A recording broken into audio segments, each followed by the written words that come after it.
দিদি, তুমি যখন বললে না ওই ফিজিক্স ওয়ালার কথাটা, আমি ট্রাই করেছিলাম, ঠিক আছে, তোমাকে বলছিলাম। তো বুঝতে পারলে ওদের ওদের সিলেবাস অন্য চলছে, আর তোমার সিলেবাসটা অন্যভাবে চলছে। তো ট্রাই করেছিলাম ওদের সাথে চলবো, কিন্তু আমি তারপর দেখলাম না, কোনোটাই হচ্ছে না। আর তো তোমার না, তুমি এখানে না পারো, কিন্তু তুমি একটা কাজ করো, তুমি যেহেতু ফিজিক্স ওয়ালার পরীক্ষা দিচ্ছ বলে আমি তোমায় বলছি, তুমি না বায়োলজিটা হলে পরে আমাকে একটু পরে একটু বলো তো যে এরকম বাইরের প্রশ্ন দিচ্ছে কেন, আর যদি মনে হচ্ছে যেটা বাইরের, তুমি একটু কোয়েশ্চেন গুলো আমায় জিজ্ঞেস করো। তো তোমার কথায় বাইরে আমি মোটেও বিশ্বাস করবো না, তুমি আমাকে আগে প্রশ্নগুলো দেবে, ঠিক আছে, আমি আমি দেখি তোমাকে কি প্রশ্ন করেছে। কারণ আমার তাহলে বাচ্চাদেরকেও একটু বলতে হবে, শুধু তুমি তো নাও, সবাইকে একটু বলে দেবো, সবারই একটু হেল্প হয়। কারণ আমি এই জন্যই জিজ্ঞেস করলাম যে পরীক্ষা যদি তোমরা কোথাও দিতে পারো না, দেবে পরীক্ষা। বাংলার তো কোনো পরীক্ষা হয় না, ইংলিশের হয় আমি জানি। তো তুমি যে প্রশ্নগুলো ওরা বাইরে দিচ্ছে আউট অফ সিলেবাস, আমার একটু জানা দরকার কিরকম প্রশ্ন দিচ্ছে। হ্যাঁ, আমাকে একটু তুমি সায়ন বলো তো পরে, ঠিক ঠিক আছে? আছে, ঠিক আছে দিদি, ওকে। হ্যাঁ, আমাকে অবশ্যই, তুমি আমাকে গ্রুপে পাঠানোর দরকার নেই, তুমি আমার পার্সোনাল মেসেজেই করো, আমি দেখে যা বলার সবাইকে ক্লাসে বলে দেবো বা গ্রুপে বলে দেবো, ঠিক আছে? তুমি আমায় একটু পাঠিও, আমি দেখবো যে ওরা কিরকম বাইরে থেকে করছে। হ্যাঁ, ওকে, কারণ বাইরে থেকে করা উচিত না, যদি করে আমার একটু দেখতে হবে, তাহলে সেগুলো না হয় আমরাও পড়ে নেবো। একটু তুমি আমায় বলো। হুম, ঠিক আছে দিদি। ঠিক আছে। ওকে। আসলে ওই আর কি, মানে সায়ন পরীক্ষা দিচ্ছে ফিজিক্স ওয়ালায়, তো আমি ওকে বললাম যে একটু কোয়েশ্চেন বলতে, কেমন যা মানে এনসিইআরটি থেকে সব পারছো? তো ও বললো যে না, কিছু বাইরে থেকেও করছে, সেই জন্যই আমি ওকে জিজ্ঞেস করলাম, ঠিক আছে? আচ্ছা চলো। না, আমার কাছে আছে, বুঝতে পারছো, আমি ক্লাস করি না। হ্যাঁ, তোমার কাছে আছে, তো তুমি আমাকে পরে সেটা নিয়ে। কেন বলতো, ওই এত লেন্দি লেন্দি ক্লাস থেকে কোনো মানে খুব ধীরে ধীরে ধীরে ধীরে বোঝায়। হ্যাঁ আর হ্যাঁ ধরে হ্যাঁ হ্যাঁ ধরে হ্যাঁ হ্যাঁ হ্যাঁ। ঠিক আছে, আমার প্রশ্নগুলো বলো, আমার সেটা দরকার। ওরা কিরম পড়ায় আমার দরকার নেই, আমার কোয়েশ্চেন দরকার। কারণ বাইরে কোয়েশ্চেন যেটা হচ্ছে বলছো, আমি একটু দেখবো কিরকম কোয়েশ্চেন ওরা করছে। হ্যাঁ, ওকে যদি ওকে। পরে আমার যদি মনে হয়, সেটা আমি তোমাদের বলে দেবো। সবাই, এটা সবার জন্যই উপকার হবে তাহলে, সেই জন্যই আমি বললাম। ঠিক আছে। আচ্ছা দেখো তো, দেখতে পাও কিনা লেখা, এই যে লিখছি। আমার আজকে বলবে তোমরা দেখতে পাও না, দাগ দিয়েছি। দেখতে পাচ্ছি ম্যাম। গুড, বাঁচলাম। চলো। আচ্ছা, মাইটোসিস তো পড়বো, তার আগে আমরা কিছু সেল কিভাবে কাজ করে, কোন সেল ডিভিশন করে, কোন সেল ডিভিশন করে না, সেই ব্যাপারে একটু বেসিক আইডিয়া পাই। তো অ্যাটলিস্ট দেখো, সেল ডিভিশন বা কোষ বিভাজন যখন আমরা পড়ছি, তার মানে হচ্ছে যে একটা সেল থেকে দুটো সেল তৈরি হওয়া, একেই সেল ডিভিশন বা কোষ বিভাজন বলে। তো ঘটনাটা হচ্ছে, সব সেল কি আমাদের বডিতে কন্টিনিউয়াস সেল ডিভিশন করতে থাকে? দেখো, তাই যদি হতো, তাহলে তো তোমার বডির কোনো না তো থাকতো শেপ, না তো কিছু। তোমার বডির প্রত্যেকটা জায়গায় হাজার খানেক টিউমার হয়ে বসে থাকতো, আর ফুলে ফেপে তুমি একসা হতে। তো তাই কি হয়, যদি কন্টিনিউয়াস সেল ডিভিশন হতো, তাহলে কিন্তু তাই হওয়া উচিত ছিল। কারণ সেল ডিভিশন হওয়া মানে নতুন সেল তৈরি হওয়া, আর নতুন সেল তৈরি হওয়া মানে এরকম একটা ব্যাপার হওয়া যে সারা বডি জুড়ে তোমার সেলই সেল, আর কিছুই নেই, হাতির মতন হয়ে যেতে। তা তো হয় না। তো এবার হচ্ছে যে আমরা বেসিক্যালি 3 রকম সেলের টাইপ পড়বো। তো একরকম সেল যাদেরকে আমরা বলবো লেবাইল সেল, বা বাংলায় যাদেরকে আমরা বলবো সেটা হচ্ছে অস্থির কোষ। লেবাইল বা অস্থির কোষ আমরা যাদেরকে বলবো, এদের ক্ষেত্রে কি হয় জানো তো, এরা না কন্টিনিউয়াস সেল ডিভিশন করতে থাকে। এবার কন্টিনিউয়াস সেল ডিভিশন যদি করে, তুমি তখন বলবে যে ম্যাম, তাহলে এদের থেকে কি টিউমার হয় না, বা এরা কি কিভাবে কি করে? তো বেসিক্যালি এরা হচ্ছে তারা যারা অনবরত সেল কেন বিভাজন করে, কারণ এদের দরকার পড়ে। কেন দরকার পড়ে, তুমি একটা এক্সাম্পল নাও, স্কিন। তো আমাদের ত্বক বা স্কিনে কি হয়, স্কিনের যে ওপরের দিকের সেলগুলো থাকে না, এপিডার্মিস যাকে আমরা বলি, সেই সেলগুলো কন্টিনিউয়াস দেখবে উঠে আসে। মরা চামড়া বলি না আমরা, মরা চামড়া। তো মরা চামড়া কি হয়, ওপরের দিকের সেলগুলো মরে যায়, মরে ওগুলো ব্লাড পায় না। তো আমি তোমাদের পড়িয়েছি 7th চ্যাপ্টারে। তো যেটা হয় যে ওই সেলগুলো তখন খুলে আসে বডি থেকে, যেটা আমরা স্ক্রাবার ইউজ করি, এবং স্ক্রাবার দিলে মরা চামড়া বেরিয়ে যায়। তো সেই সেলগুলো হচ্ছে ওপরের দিকের এপিডার্মিস। এবার ওই সেলগুলো মরে গিয়ে বেরিয়ে গেল। তো কন্টিনিউয়াস এভাবে সেলকে রিপ্লেস করার জন্য বা প্রতিস্থাপন করার জন্য, নিচে যে ডার্মিস এরিয়ায় সেলগুলো রয়েছে স্কিনের, তোমরা এপিডার্মিস ডার্মিস জানো, আমি বলেছি। তো সেই ডার্মিসের যে সেলগুলো বা কোষগুলো, ওগুলো কন্টিনিউয়াস কোষ বিভাজন করতে থাকে, ওগুলো করতে থাকে। এবার ওগুলো ওপরে চলে আসে, ওপর থেকে ঝরে যায়, আবার নিচ থেকে করতে থাকে। এখানে কন্টিনিউয়াস সেল ডিভিশন দরকার। নেক্সট হচ্ছে বোন ম্যারো। যদি কারোর প্রশ্ন থাকে লিখে রেখো, এখন আমি আগে বুঝিয়ে নিই। হ্যাঁ, বোন ম্যারো। বোন ম্যারো হচ্ছে যে এমন একটা জিনিস যেটা আমরা পড়বো এর পরে, সার্কুলেশন চ্যাপ্টারে আমরা পড়বো সংবহনে। বেসিক্যালি কি হয়, বোন ম্যারো হচ্ছে, তুমি জানো, এটা আমাদের হাড়ে থাকে, হাড় বা বোন। তো সব বোনেই কিন্তু আমাদের বোন ম্যারো থাকে না।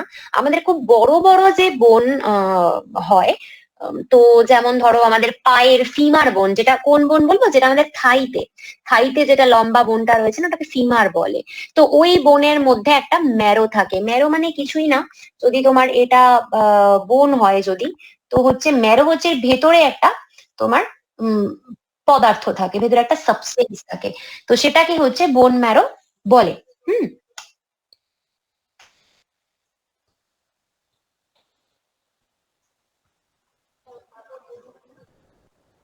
প্রতীক মণ্ডলকে,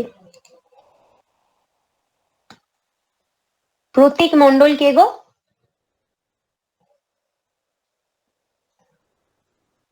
কে এসেছো এক্ষুনি জয়েন করলে? কে প্রতীক মণ্ডল?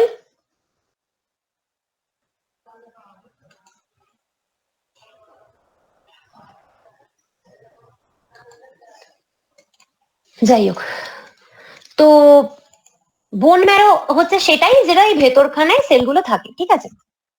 আচ্ছা, ভালো কথা।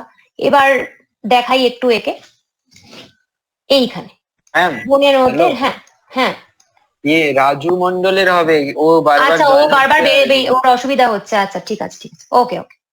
তো বোন ম্যারো হচ্ছে এরকমই একটা সাবস্টেন্স, থকথকে একটা পদার্থ। এর মধ্যে কিছু সেল থাকে, অবশ্যই এর মধ্যে কিছু সেল থাকে, কোষ থাকে। তো সেটা এরকম হাড়ের মধ্যে পাওয়া যায়, বোন ম্যারো হয়। তুমি জানো এই বোন ম্যারোর একটা সাংঘাতিক বড় ইম্পর্টেন্স হচ্ছে, এরা এরা আমাদের ব্লাড সেল তৈরি করে। ব্লাড সেল, রক্তকোষ, নানা রকম, সেটা তোমার রেড ব্লাড সেল বা লোহিত রক্তকণিকা হতে পারে, হোয়াইট ব্লাড সেল বা শ্বেত রক্তকণিকা হতে পারে, অনুচক্রিকা বা প্লেটলেট হতে পারে। সব রকমের ব্লাড সেলই কিন্তু তোমার তৈরি হয় এই বোন ম্যারো থেকে।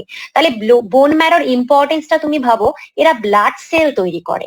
এরা কোথায় থাকে? বড় বড় হাড়ের মধ্যে থাকে আমাদের বডি, ঠিক আছে? এবার দেখো এদেরকে কেন কন্টিনিউয়াস বিভাজন হতে হয় বলতো? তার কারণ হচ্ছে এটা যে ব্লাড সেল গুলো তো ক্ষণস্থায়ী, কিছুক্ষণ টাইম অব্দি বাঁচবে, তাই না? তোমরা জানো যে red blood cell, white blood cell, কেউ 80 দিন বাঁচে, কেউ 90 দিন বাঁচে, কেউ 120 দিন বাঁচে, তাই না? ছোটবেলায় পড়েছিলে ব্লাড সেলের লঞ্জিভিটি, কে কদিন বাঁচে। তো ওরা তো মরে যাবে, তো ওদেরকে তো রিপ্লেস করতে হবে। 90 দিন তো বাঁচে না কিছু। আচ্ছা, তুমি এখন চুপ করে লিখে রাখো, পরে কথা প্রশ্ন করবে।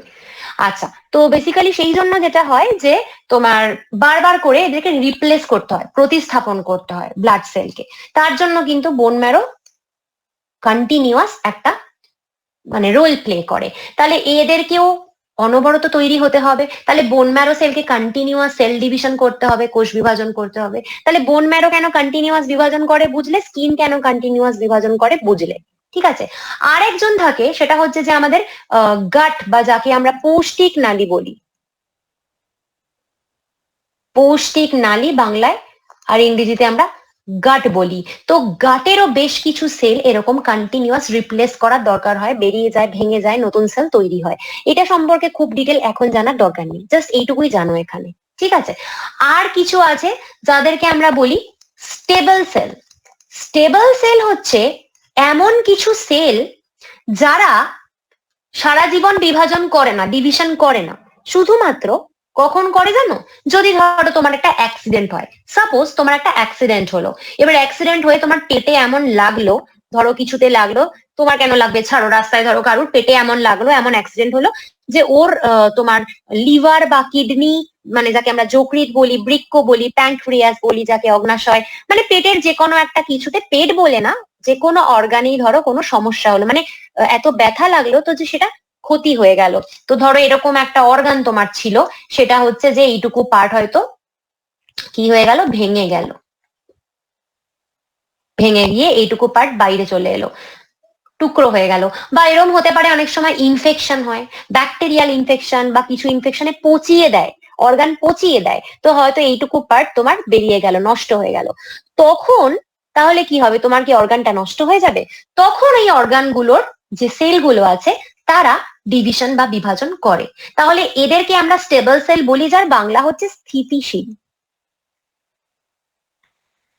স্থিতিশীল কোষ, ঠিক আছে? আর এক রকমের হয় যাদেরকে আমরা বলি পার্মানেন্ট, পার্মানেন্ট সেল বা স্থায়ী কোষ। এদের কি হয়? এদের হয় হচ্ছে এমন যে এরা একবার যখন তুমি জন্মেছো তোমার মৃত্যু অবধি কোনোদিন এই সেলগুলো আর ডিভিশন করবে না। একদম কান খুলে মাথা খুলে ভালো করে শুনে নাও, 3টে সেলের কথা বলবো, তার মধ্যে স্পেসিফিক্যালি 2টো সেল। এক হচ্ছে তোমার নিউরন, তোমার স্নায়ু কোষ। 2 হচ্ছে তোমার মাসল, তোমার পেশি কোষ।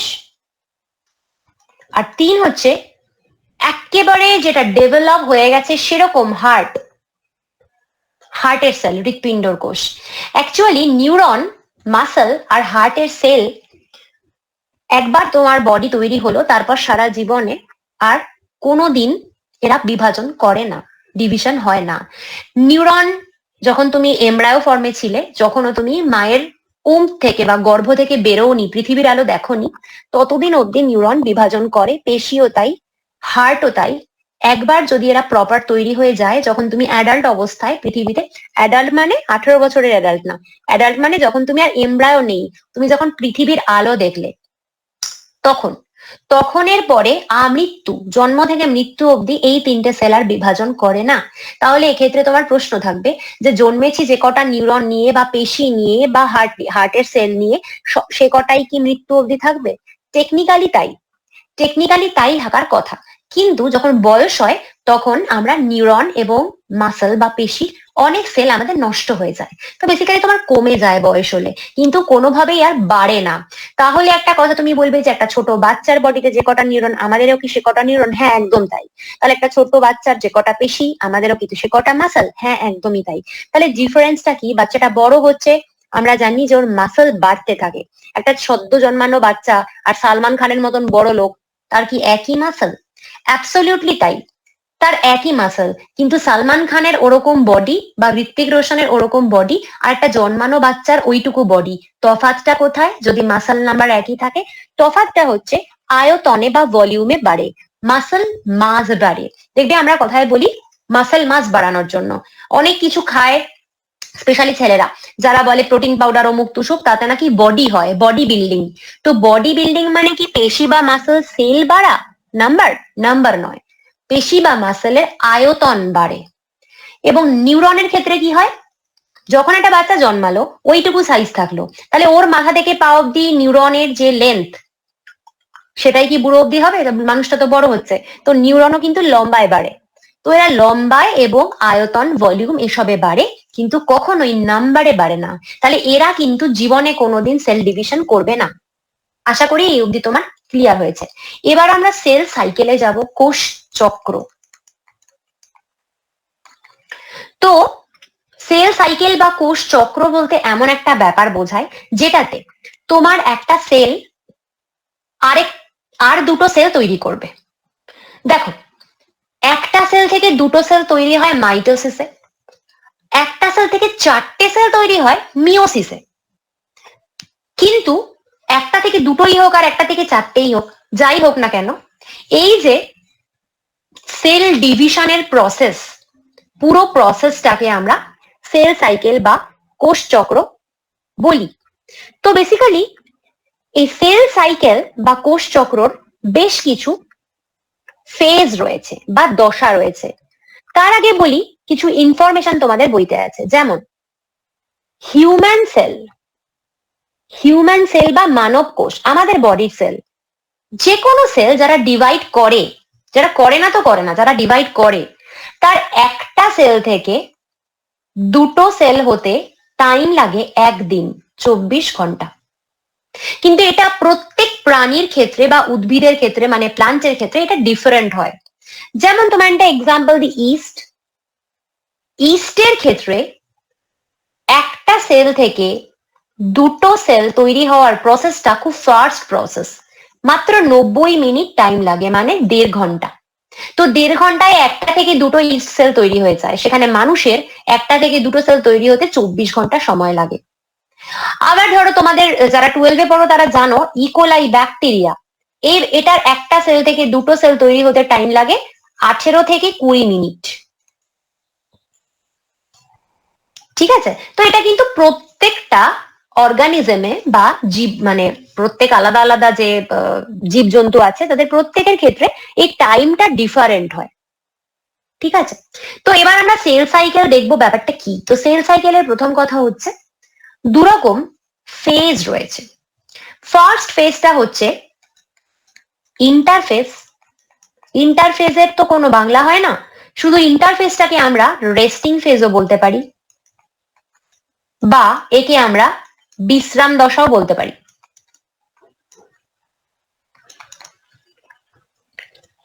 ঠিক আছে, আর আরেকটা ফেজ তাকে আমরা বলি এম ফেজ।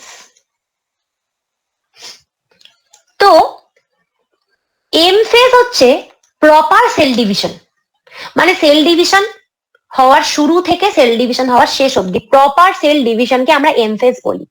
এম ফেজের মধ্যে এম কেন নামটা? কারণ এখানে আমরা মাইটোসিসকে বোঝাই। এখানে একটা জিনিস বলে রাখি, বইয়ে ক্লিয়ার করে দেওয়া নেই, এম ফেজে শুধু মাইটোসিস না, এম ফেজে মিওসিসও হয়। যে কোনো সেল ডিভিশনকে এম ফেজের মধ্যে আমরা ধরি, তার জন্যই নামটা এম। তো বইয়ে বোধহয় তোমাদের, আমি যতটা মনে করতে পারছি, বইয়ে দেওয়া শুধু মাইটোসিস। তো শুধু মাইটোসিস না, মাইটোসিস মিওসিস যে কোনো ফেজকে আমরা এম ফেজে ধরবো, যেখানে প্রপার সেল ডিভিশন হয়। আর প্রপার সেল ডিভিশন হওয়ার আগের যে ফেজ, মানে সেল ডিভিশন তো চাইলেই করে দেওয়া যায় না। সাপোজ তুমি নিট দিতে যাবে, তুমি নিট দেবে 3 ঘন্টার, ঠিক আছে, তুমি 3 ঘন্টার নিট দেবে। এবার তুমি হঠাৎ করে কিচ্ছু পড়াশোনা করলে না, কিছু করলে না, চলে গেলে নিট দিতে, তাহলে তোমার আউটকাম কি হবে? 0। তুমি নিটে চান্স পাবে না এবং জঘন্য একটা নাম্বার পেয়ে বেরোবে। তার মানে কি? তোমার নিটের প্রিপারেশন দরকার, প্রস্তুতি দরকার। সেই প্রিপারেশনটাকে আমরা বলি বায়োলজির ভাষায় বা এখানে সেল ডিভিশনের ভাষায় ইন্টারফেস। তো বেসিক্যালি একটা ভালো জিনিস হওয়ার জন্য সবসময় একটা প্রিপারেশন দরকার। তো তুমি যখন নিট দিচ্ছ, তার প্রিপারেশনও তুমি কেউ 1 বছর, কেউ 2 বছর, কেউ 3 বছর ধরে নিচ্ছ, তাহলে এটার সময়টা কিন্তু অনেক বেশি। প্রিপারেশন আমরা অনেক টাইম ধরে করি, আসল কাজটা আমরা কম টাইম ধরে করি। ঠিক তেমনি এখানেও হবে। আসল কাজটা হচ্ছে এম ফেজ, যেটাকে মাইটোসিস বা মিওসিস তুমি বলতে পারো।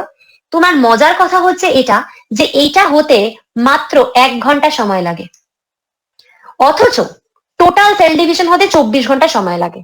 তাহলে 23 ঘন্টা 23 আওয়ার টাইম লাগে ইন্টারফেস বা রেস্টিং বা বিশ্রাম দশায়। মানে কি? সেল যে ডিভিশন হবে তার জন্য আগের তোড়জোড়, আগের ব্যবস্থা, সেটাকেই ম্যাক্সিমাম টাইম লাগায় 23 আওয়ার্স। তো এই ইন্টারফেসটাকে আমরা রেস্টিং ফেজ, বাংলায় বিশ্রাম দশা কেন বলি? কারণ যেহেতু এই সময় ডিভিশন হয় না, বিভাজন হয় না, তাই রেস্টিং। কিন্তু প্রপারলি কিন্তু সেল এই সময় রেস্টে থাকে না, এই সময় সেল বহু কাজ করে, অনেক কাজ করে, ঠিক আছে, কিন্তু প্রপার ডিভিশনটা হয় না। আচ্ছা, এবার হচ্ছে যে তোমার এই ইন্টারফেস দশা বা ইন্টারফেস যে ফেজটা, সেটা মাইটোসিসের ক্ষেত্রেও হয়, মিওসিসের ক্ষেত্রেও হয়। এখানে একটা খুব কনফিউশন হয়, ম্যাক্সিমাম বাচ্চারা ভাবে যে ইন্টারফেস বোধহয় শুধু মাইটোসিসের আগেই হয়, কেন বইয়ে দেওয়া আছে। তো বইয়ে এটা প্রপারলি ক্লিয়ার করে দেওয়া নেই, কিন্তু মাইটোসিসই হোক আর মিওসিসই হোক, ইন্টারফেস তোমার হতেই হবে। তো ফার্স্ট ফেজ ইন্টারফেস, তারপর এম ফেজ। তো এই ইন্টারফেজের আবার 3টে ফেজ রয়েছে, মানে এটাকে আবার 3 ভাগে আমরা ভাগ করতে পারি। কি কি? প্রথম যেটা, তাকে আমরা বলি G1, তারপরেরটাকে বলি G2, তারপরটাকে মানে তারপরটা S, আর তারপরটা হচ্ছে G2। তো আমি যদি এরকম একটা সার্কেল বানাই, একদম হলো না সার্কেলটা, যা হয়েছে এটাই দেখো, আর মুছবো না, টাইম ওয়েস্ট হবে। তো এটাতে ফার্স্ট কথা হচ্ছে তোমাদের বলে দিয়েছি যে 23 ঘন্টা ধরে হয় ইন্টারফেস। তো আমি এই পুরোটাকেই ইন্টারফেস ধরলাম, মাত্র এইটুকু জিনিস হচ্ছে এম ফেজ, যেটা কিনা 1 আওয়ার টাইম নেয়। ইন্টারফেজের 3টে ফেজ বা দশা, G1, S, G2, ঠিক আছে। তো এই G1 এগুলোর এরকম কেন নাম? কারণ এগুলোকে আমরা গ্যাপও বলি, গ্যাপ ফেজ। আমরা গ্যাপ ফেজও বলি, বাংলায় প্রথম ছেদ দশা বলি। এস কে আমরা সিনথেসিস দশা বলি, সংশ্লেষ দশা। কেন সেটা একটু বাদেই বুঝবে। G2 কে আমরা G2 ফেজ বা G2 দশা বলি, গ্যাপ 2 বলি, বা দ্বিতীয় ছেদ দশা বলি। এটা মনে রাখা খুব সহজ। তোমার যে কোনো দুটো জিনিসের মাঝে গ্যাপ প্রয়োজন না, গ্যাপ ছাড়া কিছু হয় লাইফে? গ্যাপ তো দিতেই হবে। তো দেখো এম আর এস এর মাঝে একটা গ্যাপ, আর এস আর এম এর মাঝে আরেকটা গ্যাপ।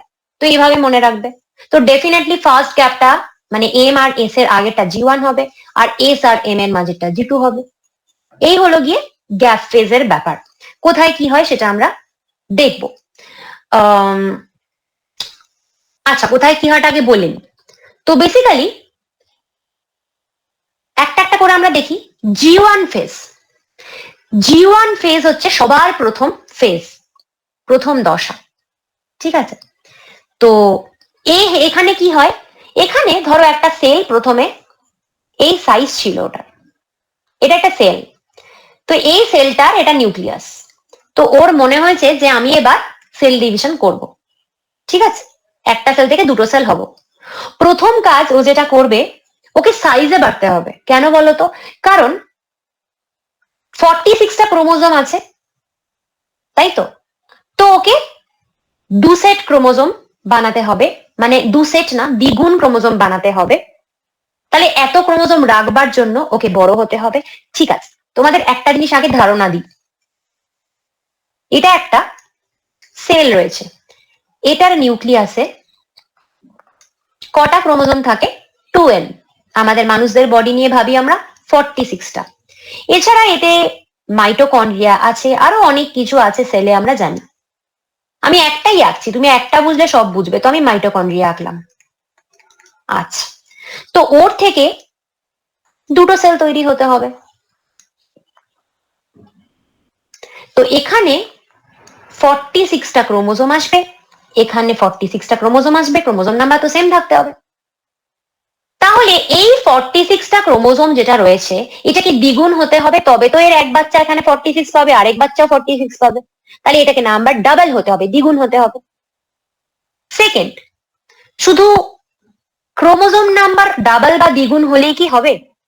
এই যে মাইটোকন্ড্রিয়া আছে, হাজার একটা সেল অর্গানেল বা কোষ অঙ্গাণু আছে, তাদের কি হবে? ধরো আমার এই ছবিতে একটা মাইটোকন্ড্রিয়া আছে, তাহলে এই বাচ্চাটা একটা মাইটোকন্ড্রিয়া পেয়ে গেল।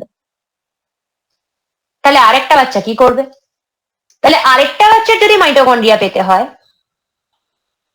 তাহলে এখানে মাইটোকন্ড্রিয়াও দ্বিগুণ হতে হবে, ডাবল হতে হবে, 2x মানে ডাবল। তো প্রত্যেকটা সেল অর্গানাল, প্রত্যেকটা অঙ্গাণু যা রয়েছে, সবকেই কিন্তু প্রথমে ডাবল হতে হবে, তবেই সেগুলো এই বাচ্চা কোষগুলোতে, বাচ্চা সেলগুলোতে আসবে। তাহলে সবকিছু যদি এই যে মা সেলটা রয়েছে, মাদার সেল রয়েছে, মাতৃকোষ, তাতে এভরিথিং যদি ডাবল হতে হয়, সেটা ক্রোমোজোম নাম্বারই হোক আর এতগুলো সেল অর্গানেল বা কোষ অঙ্গাণুই হোক, তাহলে সবার প্রথম তোমার দরকার সেলটার আয়তন বা ভলিউম বাড়া, নয়তো সব কোথায় হবে এত কিছু। সেই কাজটাই প্রথম হয় G1 ফেজে। তার জন্যই প্রথম সেলের আকার বা সাইজ বেড়ে যায়। এই দেখো, যেমন আমি বাড়িয়ে দিলাম। এটা ফার্স্ট কাজ হয়, যে ভাই প্রথমে সাইজ বাড়াও। নেক্সট কি হবে? নেক্সট যেটা হবে সেটা হচ্ছে যে প্রচুর প্রোটিন সিনথেসিস হবে, প্রোটিন সংশ্লেষ হবে। কেন? কারণ তার পরের যে ফেজটা, এস ফেজ, যেটাকে আমরা ইংলিশে বলি সিনথেসিস ফেজ, তার জন্য এস নাম দেওয়া, সিনথেসিস। তো সিনথেসিসের বাংলা হচ্ছে সংশ্লেষ। তো বেসিক্যালি কি সিনথেসিস হবে এখানে? এখানে ডিএনএ সিনথেসিস হবে, মানে যেটা তোমাদের দেখালাম, ডিএনএ ডাবল হবে, ডিএনএ দ্বিগুণ হবে। তো যেখানে রেপ্লিকেশন যেটাকে বলে, যারা 11-এ আছো হয়তো একটু অসুবিধা হচ্ছে। তো রেপ্লিকেশন, ডিএনএ সিনথেসিস, ডিএনএ তৈরি হওয়া, এটা এই এস ফেজে হবে। তো আমি সহজ করে বলি, যারা 11-এ পড়ো, যে ডিএনএ থেকে, একটা ডিএনএ থেকে দুটো ডিএনএ তৈরি হতে যে প্রসেসটা, যেটাকে আমরা ডিএনএ রেপ্লিকেশন বলি, তাতে প্রচুর এনজাইম দরকার হয়, উৎসেচক। যারা 12-এ পড়ে তারা জানে, ডিএনএ পলিমারেজ, হেলিকেজ, অনেক অনেক অনেক অনেক এনজাইম দরকার হয়। তো সেই এনজাইম বা উৎসেচক গুলো অ্যাকচুয়ালি কি? তারা প্রোটিন। যে কোনো এনজাইম বা উৎসেচকই তো প্রোটিন, তোমরা তো পড়েছো একটা দুটো এক্সেপশন ছাড়া। তাহলে প্রোটিন গুলোকে তো আগে তৈরি হতে হবে, তারপরে তো ডিএনএ সিনথেসিস হবে। তাই সেই প্রোটিন গুলো তৈরি হয়ে যায় এই G1 ফেজে, এবং এর সাথে বেশিরভাগ সেল অর্গানেল বা কোষ অঙ্গাণু, সেগুলো এই G1 ফেজেই ডবল হওয়া শুরু করে। এন্ডোপ্লাজমিক রেটিকুলাম, গলগি বডি, অমুক তুসুক হেনা তেনা, ম্যাক্সিমাম কিন্তু G1 ফেজেই ডাবল হবে, কয়েকটা ছাড়া, সেগুলো আমি পরপর বলতে যাব কে কোথায় ডাবল হবে। ম্যাক্সিমাম এখানেই ডাবল হয়, দ্বিগুণ হয়। আচ্ছা, তো এই ফেজটা হয়ে গেল। এবার এস ফেজ আসবে। এস ফেজ হচ্ছে কি? এস ফেজ হচ্ছে সংশ্লেষ দশা বা সিনথেসিস, যেখানে একটা ডিএনএ থেকে দুটো ডিএনএ তৈরি হয়। এবার এই জায়গাটা আমাদের ভীষণ ভালো করে বুঝতে হবে, এবং যদি কেউ অন্য কিছু করো আমি বলবো এখান থেকে একদম মন দিয়ে শোনো। ওকে, তো আমি এটা একটা সেল আঁকলাম। এটা আমি প্রথমে G1 ফেজ দেখাচ্ছি তোমাকে। তো এর মধ্যে এটা কি রয়েছে? এটা রয়েছে নিউক্লিয়াস, তাই লিখি নিউক্লিয়াস। এখানে তুমি জানো সেন্ট্রোজোম থাকে, সেন্ট্রোজোম থাকে, এটুকু তোমরা শিখে গেছো এতদিনে। আমি এখানে এক সেট ক্রোমোজোম আঁকবো, এক সেট ক্রোমোজোম আমি এখানে এঁকেছি, ঠিক আছে? আচ্ছা, এই এক সেট ক্রোমোজোম মানেটা একটু তোমাদের ক্লিয়ার করি, কারণ আমি একবার পড়াতে গিয়ে সমস্ত মাইটোসিস মিওসিস এভরিথিং করানোর পরে প্রশ্ন দিয়েছিলাম, যেরকম টেস্ট দিই, তো একজন খুব বাজে পরীক্ষা দিয়েছিল। তোকে আমি বললাম তোমার কি হলো, আমি এত ভালো করে পড়ালাম তুমি কিচ্ছু বুঝতে পারলে না? তো তারপরে ওর সাথে কথা বলতে বলতে আমি যা বুঝলাম, ও ভেবেছে যে সারা সেলের মধ্যে এই এক সেট বা দুটো ক্রোমোজোমই কোষ বিভাজন বা সেল ডিভিশন করে, বাকিরা বোধহয় কিছু করে না। কেন ম্যাম, আপনি তো আঁকেননি। তো এখানে তো 46টা ক্রোমোজোম আমি আঁকতে পারবো না। তো সেটা ওর মানে আনসারটা থেকে আমার এটা মনে হয়েছিল যে হয়তো সত্যি তোমাদেরকে এটা না বললে তোমাদের অসুবিধা হতে পারে, কারণ আমি হয়তো অনেক বড়দের ভিউ থেকে ভাবছি না, তোমরা তো ছোট, তো তোমাদের অসুবিধা হতেই পারে। তো এটা কিন্তু আমি শিখেছি ওর থেকে, এটা নিয়ে খিল্লি না মেরে আমি শিখেছি। তো আমি তোমাদের এটা বলে দিই যে তোমাদের মধ্যেও যদি কারোর এরকম গন্ডগোল আমি শিখিয়ে দিই। তো ধরো এটা আমি ক্রোমোজোম নাম্বার 1 কে লিখেছি। তো ক্রোমোজোম নাম্বার 1 আমরা জানি যে আমরা 2n বা ডিপ্লয়েড হই, তার মানে আমাদের এক জোড়া ক্রোমোজোম 1 থাকবে। সেম ক্রোমোজোম আমাদের দুটো থাকবে আমাদের বডিতে, তো এখানে এক জোড়া 1 পেয়ার ক্রোমোজোম 1 আমাদের থাকবে। এরকম করেই আমাদের ক্রোমোজোম 23 অবধি থাকবে এক জোড়া করে। তো 23টা ক্রোমোজোম যদি এক জোড়া করে থাকে তাহলে আমাদের 46টা ক্রোমোজোম হয়। তো সেভাবেই তো আমাদের সেলে ক্রোমোজোম থাকে। তো এখানে তো আমি 46টা ক্রোমোজোম নিয়ে তোমাদের বোঝাতে পারবো না, তাই আমি একটা ক্রোমোজোম 1 পেয়ার একে বোঝাচ্ছি। যা জিনিস এই দুটো ক্রোমোজোমের মধ্যে হচ্ছে সেম জিনিসই 46টা ক্রোমোজোমে হয়, ঠিক আছে? ওকে, তো এখানে এরকম দুটো ক্রোমোজোম রয়েছে, আমি এটা ক্রোমোজোম 1 এর এক পেয়ার নিয়ে বোঝাচ্ছি। ওকে দিদি, হ্যাঁ বলছিলাম ক্রোমোসোম এরকমই তো থাকে, মানে তুমি যেরকম এঁকেছো, মানে দুটো হাত থাকে না তো? না, চুপ, আবার কথা, না, জিজ্ঞাসা করছি। মুখ বন্ধ, এবার দেখবে দুটো হাত কখন হয়, একদম চুপ, নো কথা। তো এটা হচ্ছে G1 ফেজ, একদম যেরকম এঁকেছি এইভাবে থাকে। আচ্ছা, এটা কি বলতো? এটা সাইটোপ্লাজম। সাইটোপ্লাজমের মধ্যে এখানে অন্যান্য অর্গানেল গুলোও রয়েছে, যা যা থাকে আমি আঁকছি না, দরকার নেই তোমাদের এখন। সাইটোপ্লাজম, এটা নিউক্লিয়াস, ওপরে এটা সেন্ট্রোজোম, আর এই এক জোড়া ক্রোমোজোম, এরকম ভাবেই বোঝো এখন। তো এটা আমি এস ফেজ দেখাবো। এবার এস ফেজে কি হচ্ছে, এস ফেজে আমি একটু বড় করে আঁকছি। হ্যাঁ, আঁকাগুলো তো সুন্দর হচ্ছে না, কিন্তু একটু তোমরা কষ্ট করে বুঝে নাও, কারণ আমার যেটাতে আমি আঁকি সেটা ভীষণ বাজে, আমি একটা ভালো কিনবো এরপর। তো এখানে কি হচ্ছে, এখানেও সেম অবস্থায় রয়েছে। আচ্ছা, তো এস ফেজে একটা জিনিস খুব সহজ, সেটা তোমাদের বুঝিয়ে দিই। সেটা হচ্ছে এই যে সেন্ট্রোজোম আছে না, এই সেন্ট্রোজোমটা ডাবল নাম্বারে হয়। মানে কি, এই একটা, এই একটা, এরকম হয়, ডাবল হলো। তো প্রথম ডাবল হলো হচ্ছে সেন্ট্রোজোম, ঠিক যেরকম আমি এঁকেছি। দুটো সেন্ট্রোজোম হয়ে গেছে, দেখো G1 এ একটা ছিল, এস এ দুটো হয়েছে। ফাইন, ওকে, এটা প্রথম কাজ হলো। তো সেন্ট্রোজোমের মধ্যে এগুলো সেন্ট্রিওল থাকে, তোমাদের সেটাতে সন্দেহ নেই তো, এগুলো সেন্ট্রিওল, বাইরেরটা সেন্ট্রোজোম, সেটা তোমরা জানো, আমি পড়িয়ে দিয়েছি অলরেডি। এবার আমরা ডিএনএ বিষয়টা বুঝবো, যেটা খুব ইম্পর্টেন্ট। এখানটা যদি বুঝে যাও তাহলে বাকি সেল ডিভিশন তুমি আজকে বুঝে গেছো, যদি এখানটা না বোঝো তাহলে বাকিটা বুঝবে না। ডিএনএ সিনথেসিস বা ডিএনএ সংশ্লেষ হবে, রেপ্লিকেশন যেই প্রসেসকে আমরা বলি।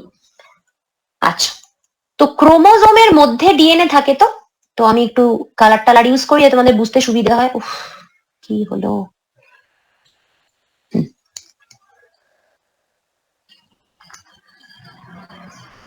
এই হচ্ছে ডিএনএ। এবার যারা জানো যে ডিএনএ ডাবল স্ট্র্যান্ডেড হয়, দ্বিতন্ত্রী হয়, তারা আমায় বলো না ম্যাম আপনি একতন্ত্রী এঁকেছেন। আমি এঁকেছি সুবিধার জন্য, আমি জানি ডিএনএ ডাবল স্ট্র্যান্ডেড হয়। এটা হচ্ছে ডিএনএ, সহজ করে বোঝার জন্য। ওকে, তো ডিএনএ রেপ্লিকেশন হবে। চলো ডিএনএ কে আমরা একটা থেকে দুটো তৈরি করি। আমার এখানটা একটু বোঝাতে সময় লাগবে, কিন্তু একবার যা বুঝবে আর জীবনে ভুলবে না। এরকম ছিল তো, এরকম ছিল। ক্রোমোজোম আমি এঁকে দিচ্ছি, পরে এঁকে দিচ্ছি। এটা একটা ডিএনএ দুটো ডিএনএ তৈরি হলো। দেখো নিশ্চয়ই তুমি জি1 আর এস এর মধ্যে তফাৎটা বুঝতে পারছো, যে একটা ডিএনএ দুটো ডিএনএ তৈরি করলো। এবার ক্রোমোজোমটাকে আঁকি।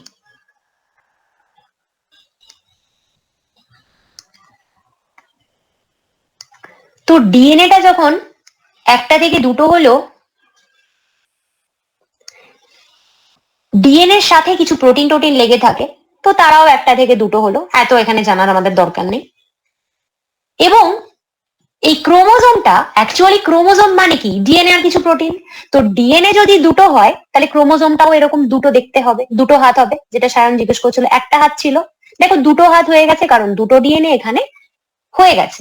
কিন্তু এই জায়গাটাতে আমাদের অনেক কিছু বুঝতে হবে। ফার্স্ট কথা, এদেরকে কাকে আমরা কি বলবো? প্রথম কথা,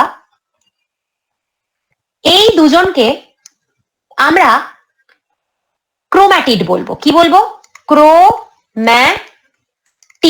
আমি জানি তোমাদের মধ্যে অনেকের প্রশ্ন আসবে ক্রোম্যাটিন কি, সেটা আমি একটু পরে বলবো। এটাকে আমরা কি বলবো? ক্রোম্যাটিড। কিরম ক্রোম্যাটিড বলবো? সিস্টার ক্রোম্যাটিড। এরা বোন বা ডটার ক্রোম্যাটিড বোধহয় এদেরকে বলে। সিস্টার ক্রোম্যাটিড বা ডটার ক্রোম্যাটিড, হোয়াট এভার বলবো এদেরকে। তো বেসিক্যালি এদেরকে ক্রোমোজোম না বলাই ভালো। তুমি বলতে পারো, এটাকে তুমি বলতে পারো এটা মিলে একটা ক্রোমোজোম, একটা ক্রোমোজোম। কিন্তু একটা ক্রোমোজোমে দুটো ক্রোম্যাটিড, তাই তাদেরকে আমি বলছি সিস্টার ক্রোম্যাটিড। তফাৎটা কি ক্রোমোজোম ক্রোম্যাটিডে?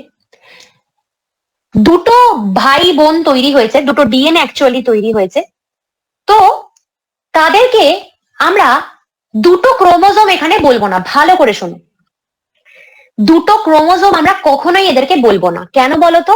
তোমাদের কিছুদিন আগেই আমি ক্রোমোজোম পড়িয়েছিলাম কিরম দেখতে হয়। প্রত্যেকটা ক্রোমোজোমে আমরা দেখেছি একটা করে সেন্ট্রোমিয়ার থাকে। পড়েছো না এখানে? সেন্ট্রোমিয়ার, মাঝেরটা সেন্ট্রোমিয়ার। তো এটা হচ্ছে একটা পড়িয়েছিলাম তো সবাইকে। এখন এই ক্ষেত্রে দেখো, দুটো হাতের মতন জিনিস, দুটো ক্রোমোজোমের মতন জিনিস একটাই সেন্ট্রোমিয়ার শেয়ার করছে, তাই তো? একটা সেন্ট্রোমিয়ার, এখানে এক লিখে দিচ্ছি, একটা সেন্ট্রোমিয়ার দুটো ক্রোমোজোম শেয়ার করছে। তাই আমরা এদেরকে ক্রোমোজোম বলতেই পারি না।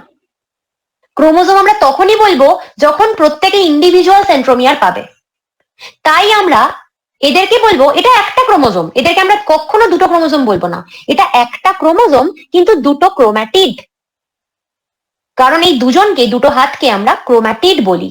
But you can't say them chromosome. কখনো এদেরকে বলবে না যে দুটো ক্রোমোজোম। একটাই ক্রোমোজোম কিন্তু দুটো ক্রোম্যাটিড। এখান থেকে অনেক রকমের প্রশ্ন নিচে দেয়। যেমন এখানে বলে যে একটা ডিপ্লয়েড সেলে ডিএনএ থাকে, আমরা জানি 2n। 2n মানে 46। ওকে, তো বেসিক্যালি এইখানে এস ফেজে, ভালো করে শোনো কিন্তু, এস ফেজে তোমাকে জিজ্ঞেস করতে পারে যে কটা ক্রোমোজোম থাকবে, বা 2n কি 4n হয়ে যাবে?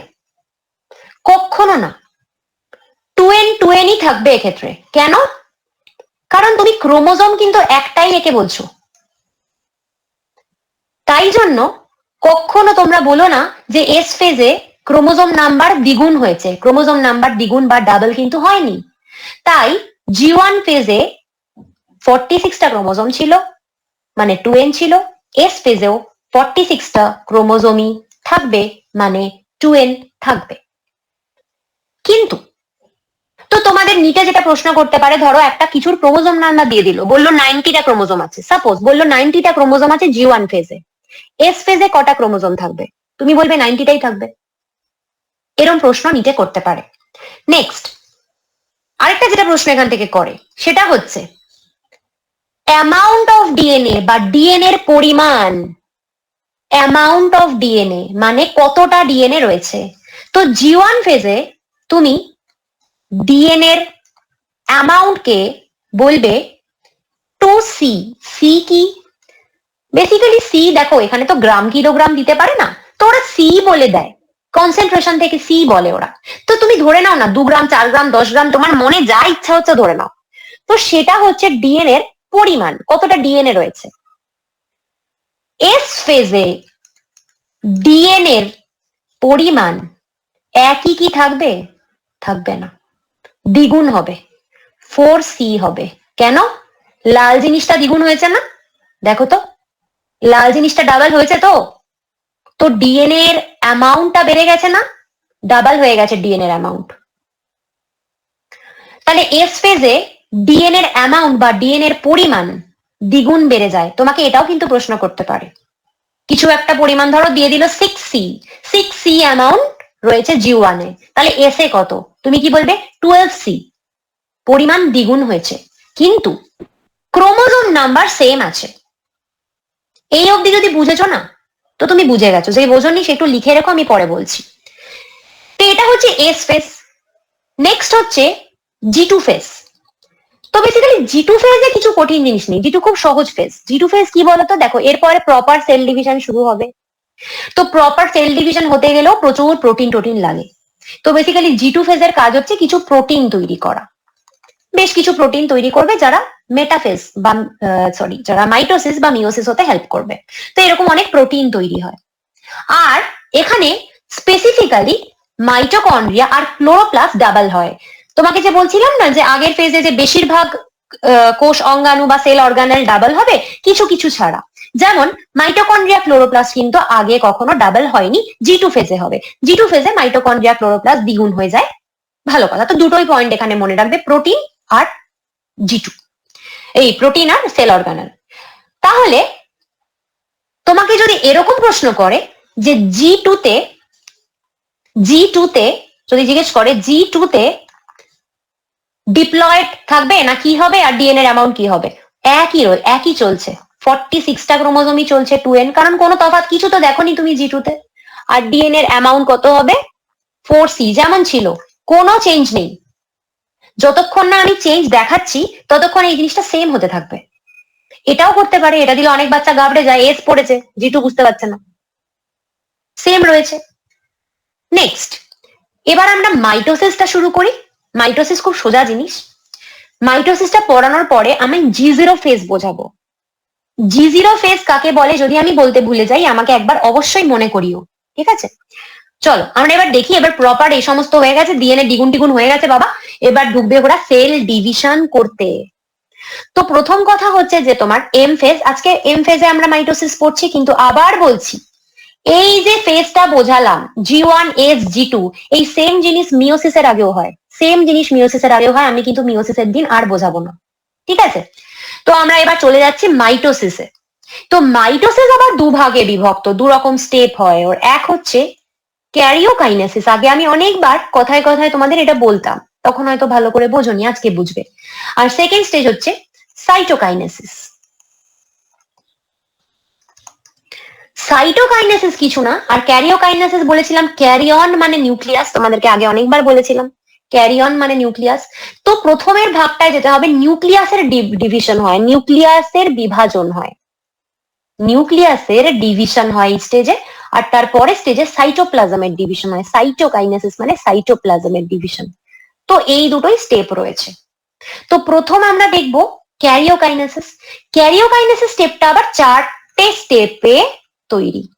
Prophase, metaphase, anaphase, telophase. একবার নিচে খুব সোজা প্রশ্ন করতো, এখন আর করবে না এরকম প্রশ্ন। সেটা হচ্ছে ওরা সিকোয়েন্স জিজ্ঞেস করতো, সজ্জাক্রম, কোনটার পরে কোনটা এসেছে। এখন জিজ্ঞেস করবে না, তবে তোমাদের এই ফেজ গুলো পরপর মনে রাখতে হবে।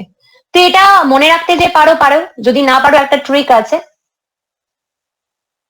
পি অন ম্যাট মানে কি? ম্যাটের ওপর পি মানে কি? সুসু করা, ম্যাটের ওপর সুসু করো। যাই এরকম করে মনে রাখতে পারো, আমি ছোটবেলায় মনে রাখতাম এরকম করে। ওকে, এবার নেক্সট হচ্ছে আমরা একটা একটা করে ফেজ পড়বো। সেটা হচ্ছে প্রোফেজ সবার আগে পড়বো।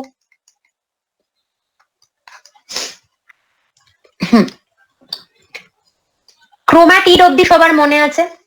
ওকে, তো আমরা ফেজটা দেখি।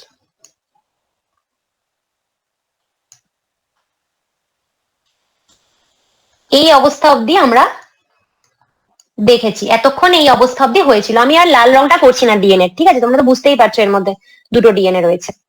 তো এই অব্দি আমরা এতক্ষণ দেখলাম।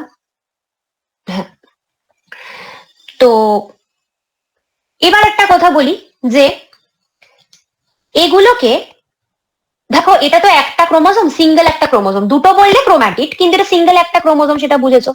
তো এগুলোকে না অনেক সময় বইয়ে ক্রোমোজোম না বলে ক্রোম্যাটিন বলে। ক্রোম্যাটিন। তোমাদের যখন আমি ক্রোম্যাটিন পড়িয়েছিলাম আগে, তখন তোমাদের কারো কারো কনফিউশন হয়েছিল যে ক্রোম্যাটিনটা কি।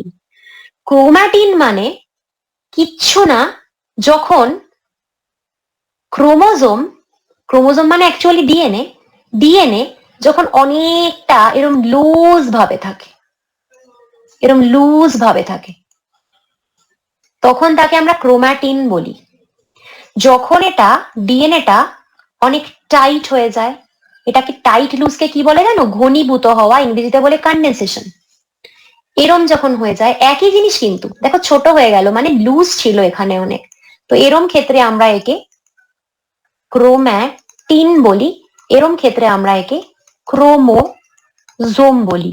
তো এর সাথে বেসিক্যালি সিস্টার ক্রোম্যাটিডের কোনো সম্পর্ক নেই। ক্রোম্যাটিড মানে দুটো জুড়ে রয়েছে, ঠিক আছে? তো ক্রোমোজোম, ক্রোম্যাটিড, ক্রোম্যাটিনের তফাৎটা বুঝেছো তো? যদি না বোঝো পরে শুনবো। ক্রোম্যাটিন আর ক্রোমোজোম সেম জিনিস, সেম জিনিস, কিন্তু বায়োলজি রয়েছে কনফিউজ করার জন্য।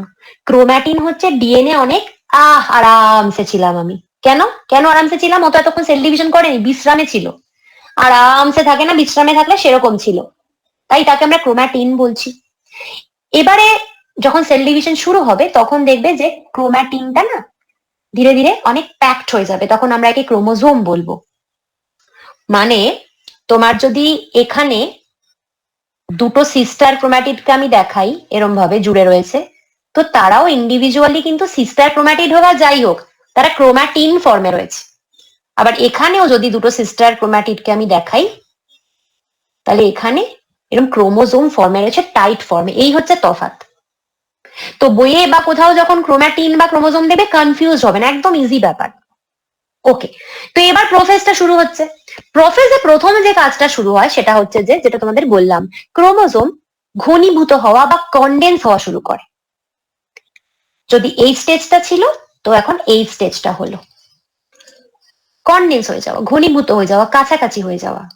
কিন্তু তা যেমন হয়, তেমনি আবার ক্রোমোজোম আনট্যাঙ্গলড হয়। আনট্যাঙ্গলড এর বাংলা জট মুক্ত, ট্যাঙ্গেলকে বাংলায় আমরা বলি জট, তো আনট্যাঙ্গেল মানে জট মুক্ত। তো ক্রোমোজোমে জট ছাড়িয়ে যায়, সেটা মানে কি? বেসিক্যালি যখন এস ফেজে ছিল না, তখন ডিএনএ তো এরকম দুটো তন্ত্র বা দুটো হেলিক্স হয়, যেটা এতক্ষণ আমি আঁকছিলাম না, কিন্তু তোমরা সবাই এটুকু জানো যে ডিএনএ এরকম পেঁচিয়ে থাকে। তো ডিএনএর এই প্যাচ গুলো এস ফেজে অনেক বেশি ছিল। এখন ডিএনএর প্যাচ গুলো একটু খুলে যায়, মানে কিরম হয়? এক তো এটা সাইজে ছোট হয়, মানে কন্ডেন্স হয়ে যায়, ঘনীভূত হয়, তার সাথে প্যাচও এরকম অনেকটা কমে যায়। বুঝেছো? এই ছবিটার এই ছবিটা দেখলেই বুঝতে পারছো, এটা এস ফেজে ছিল, এটা পি ফেজে হলো, প্রফেজে। মানে ঘনীভূত বা কন্ডেন্সড হলো, সেজন্য ছোট হয়ে গেল সাইজে, কাছাকাছি এলো। আর এটা অনেক জট ছিল, এটা জট খুলে গেল, আনট্যাঙ্গলড হলো। ঠিক আছে, ওকে। তো অ্যাকচুয়ালি কেন এটা হয় জানো? এস ফেজে তো ডিএনএ রেপ্লিকেশন হয়, মানে একটা ডিএনএ থেকে দুটো ডিএনএ তৈরি হয়। তো ডিএনএ তৈরি হওয়ার প্রসেসটা এত সোজা না, সেটা যারা 12-এ পড়ে ওরা জানে, ওরা রেপ্লিকেশন পড়তে গিয়ে পাগল হয়ে গেছিল। তো একটু কঠিন প্রসেস। তো বেসিক্যালি ডিএনএ রেপ্লিকেশন যখন হতে হয় তখন দুটো ডিএনএ এরকম আরামসে ছিল, কারণ তখন সদ্য সদ্য একটা থেকে আরেকটা ডিএনএ তৈরি হয়েছে। তাহলে গোটা ডিএনএটাই অনেক খোলামেলা ছিল, অনেক আরাম করে লম্বা হয়েছিল, কারণ রেপ্লিকেশন হতে গেলে এত ঘনীভূত থাকলে বা কন্ডেন্স থাকলে হবে না। যারা 11-এ পড়ো একদম রেপ্লিকেশন জানো না, তারা হয়তো এই কথাটা বুঝতে পারোনি, অসুবিধা নেই, 12-এ উঠে বুঝে যাবে। এখন এইটুকু বুঝলেই হবে। তো এটা প্রথম কাজ হয়েছে প্রফেসর। নেক্সট কাজ কি হবে? নেক্সট কাজ আমরা দেখেছিলাম এখানে দুটো এরকম সেন্ট্রোজোম তৈরি হয়েছিল। এই যে এখানে একটা, এখানে একটা, দুটো সেন্ট্রোজোম তৈরি হয়েছিল। তো এই সেন্ট্রোজোম দুটো এবার দুজন দুই পোলে বা দুই মেরুতে চলে গেল। এরকম প্রথমে দেখো দুজন একই সাইডে ছিল, এস ফেজে দুটো তৈরি হয়ে একই সাইজে ছিল, কারণ সবে তো তৈরি হয়েছে, সাথেই আছে। এখন এরা দুজন দুই পোলে চলে গেল। এটা নেক্সট কাজ হলো। এবার যেটা হবে সেটা হচ্ছে যে প্রত্যেকটা সেন্ট্রোজোম থেকে একটা স্পেশাল স্ট্রাকচার তৈরি হবে এরকম। এগুলোকে আমরা অ্যাস্টার বলি। অ্যাস্টার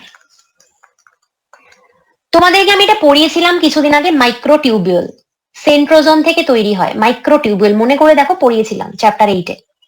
তো সেন্ট্রোজোম থেকে মাইক্রোটিউবিউল যে তৈরি হয় তা থেকেই এরকম অ্যাস্টার তৈরি হয়, দুদিকে এরকম অ্যাস্টার থাকে। এবার একটা জায়গা আবার কনফিউশন, বহু বাচ্চার এখানে কনফিউশন থেকে যায়। অ্যাস্টার তো তৈরি হয়, তাহলে মাইটোটিক ফাইবার বা বেম তন্তু কাকে বলে? অ্যাস্টার আর বেম তন্তু বা মাইটোটিক ফাইবারের মধ্যে ডিফারেন্স কি? যেমন অ্যাস্টার তো এখানে তৈরি হয়েছে, এবার এখান থেকেই আরো কিছু এরকম লম্বা লম্বা জিনিস তৈরি হবে।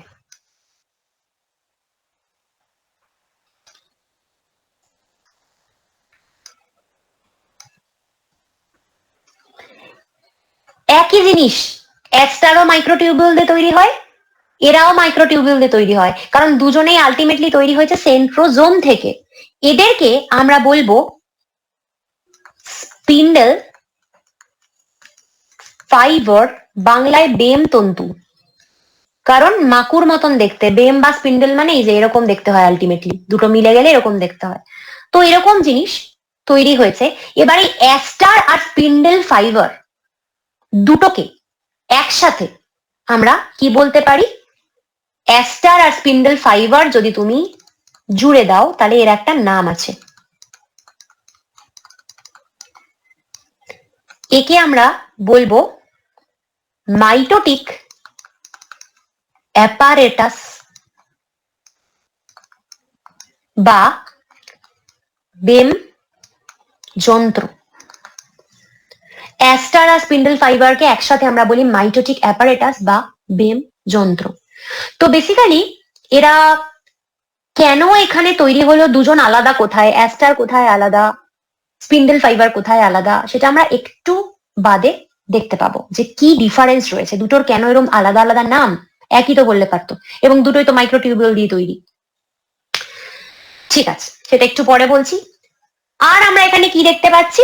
নর্মাল দুটো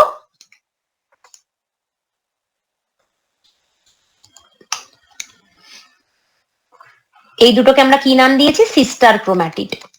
সিস্টার ক্রোম্যাটিডকে বাংলায় তোমরা অপত্য ক্রোম্যাটিডও বলতে পারো। এটাকে আমরা ডটারও বলি। হ্যাঁ, যা যা নাম আছে সব লিখে দিচ্ছি যাতে কোনো কনফিউশন না হয়। সিস্টার ক্রোম্যাটিড, ডটার ক্রোম্যাটিড, অপত্য ক্রোম্যাটিড, এই দুজনকে, আবার এই দুজনকেও তো আমরা তাই বলবো সিস্টার ক্রোম্যাটিড। একটা জিনিস বলে রাখি, এই বোনের সাথে, মানে এই যে বোনটা আছে, এই সিস্টারের সাথে কখনো এই সিস্টারকে সিস্টার বলবে না, এরা কিন্তু নন সিস্টার। এদের দুজনকে যদি তুমি বলতে যাও কি এরা, তাহলে বলবে নন সিস্টার ক্রোম্যাটিড। যদিও এরা ক্রোমোজোম নাম্বার 1-এরই সবাই পার্ট, কিন্তু এদেরকে আমরা নন সিস্টার ক্রোম্যাটিড বলি, আর দুজন যারা একসাথে সেন্ট্রোমিয়ারে জুড়ে রয়েছে তাদেরকে আমরা সিস্টার ক্রোম্যাটিড বলি। ঠিক আছে, আর কি হবে এবার এখানে আরেকটা কাজ হবে, সেটা হচ্ছে যে নিউক্লিয়ার মেমব্রেন বা নিউক্লিয় পর্দা, সেটা কোনটা, এইটা না, নিউক্লিয়াসের যে বাইরের মেমব্রেনটা, তাই তো নিউক্লিয় পর্দা, সেটা আস্তে আস্তে না ভ্যানিশ হওয়া শুরু করবে, খুলে যাওয়া শুরু করবে, খুলে যেতে থাকবে। কেন? কারণ সেল ডিভিশন শুরু হচ্ছে, নিউক্লিয়াস ডিভিশন শুরু হচ্ছে, এবং এখন অনেক কাণ্ড ঘটবে, অনেক নাচানাচি হবে। তো ওইটুকু জায়গায় ঢুকে থাকলে হবে না, তোরা মুক্ত হতে চায়, সাইটোপ্লাজমের প্রত্যেকটা ক্রোমোজোম এখন চলে আসবে। নিউক্লিয়ার মেমব্রেন যদি ভেঙে যায়, নিউক্লিয় পর্দা যদি ভেঙে যায়, তাহলে সব ক্রোমোজোম তো সাইটোপ্লাজমে চলে আসবে, সেটা দরকার আছে, কারণ ওদের এখন প্রচুর জায়গার দরকার, ওরা অনেক কাণ্ড ঘটাবে এখন। তাই জন্যই এই নিউক্লিয়ার মেমব্রেন বা নিউক্লিয়ার পর্দাটা ভেঙে যায়। আর তুমি এই স্টেজের পর থেকে গোলগি কমপ্লেক্স বলো, এন্ডোপ্লাজমিক রেটিকুলাম বলো, নিউক্লিওলাস বলো, মাইটোকন্ড্রিয়া বলো, হোয়াটএভার, কিচ্ছু তুমি আর এই স্টেজের পর থেকে মাইক্রোস্কোপে দেখতে পাবে না। মাইক্রোস্কোপে প্রোফেজ থেকে টেলোফেজ অবধি তুমি শুধুমাত্র দুটো জিনিস দেখতে পাবে, এক হচ্ছে তুমি দেখতে পাবে সেন্ট্রোজোম, আর হচ্ছে তুমি দেখতে পাবে ক্রোমোজোম, এছাড়া আর কিচ্ছু তুমি দেখতে পাবে না। কেননা ওগুলো কি হয়, বাদবাকি যারা রয়েছে তারা কোথায় যায় বলো তো, তারা সেলেই থাকে, কিন্তু ওরা টুকরো টুকরো হয়ে যায়, ভেঙে যায়, ডিসঅ্যাসেম্বল করে যায়।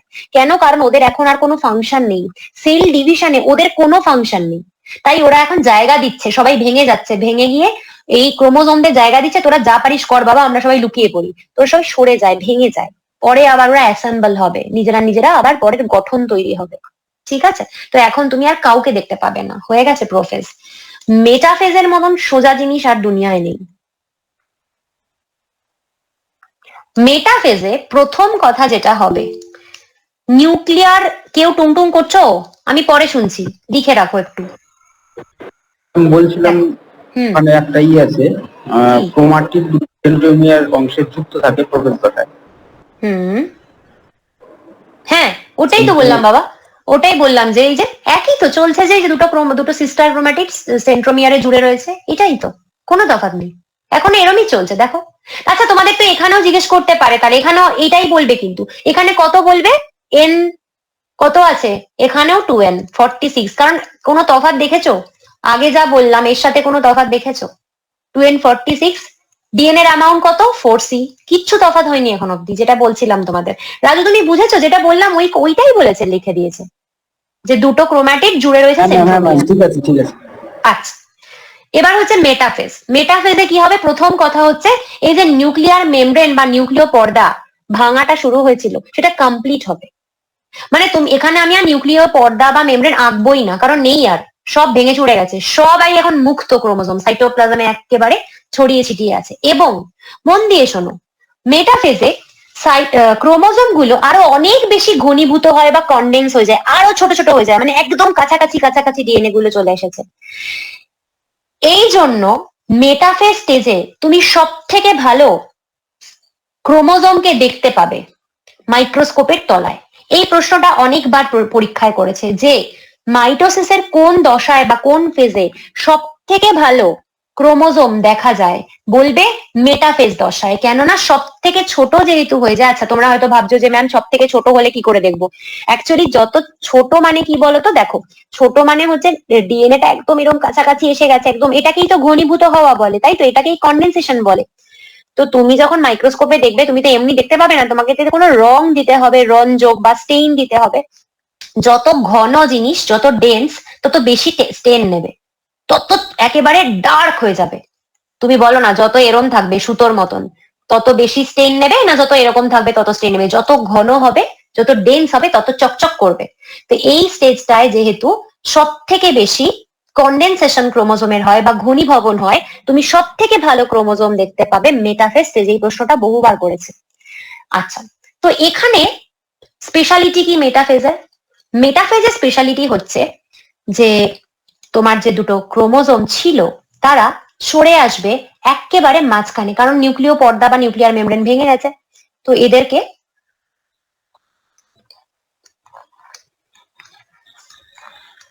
এরম করে আঁকি, দেখো ঠিক যা ছিল সেইভাবে মাঝখানে সরে এসেছে। এবার এটাকেই যদি আমি একটু অন্যভাবে আঁকি, তোমরা কি কিছু বলবে আমায়? কিছু না, এরম ভাবে আঁকলাম, মানে কি পাতি কথা।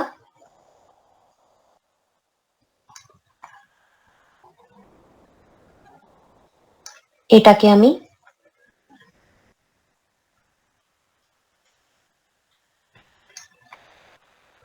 এখানে তুলে দিলাম, ঠিক আছে? যেরকম ছিল জাস্ট উল্টো করে দাও, এভাবে রয়েছে। আরেকটা এঁকে দিই, কারণ কনফিউশন থাকতে পারে তোমাদের।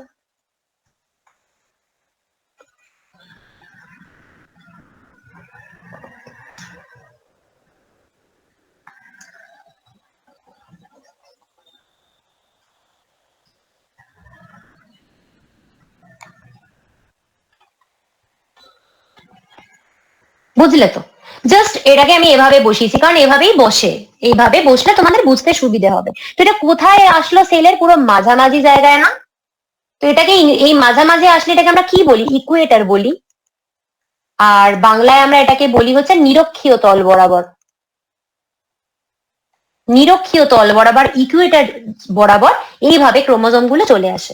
আবার বলছি, এটা কিন্তু আমি একটা ক্রোমোজোমেরই দুজোড়া নিয়ে বুঝাচ্ছি। ধরো শুধু ক্রোমোজোম 1, এভাবে 46টা ক্রোমোজোম এরকম সুন্দর করে থাকে।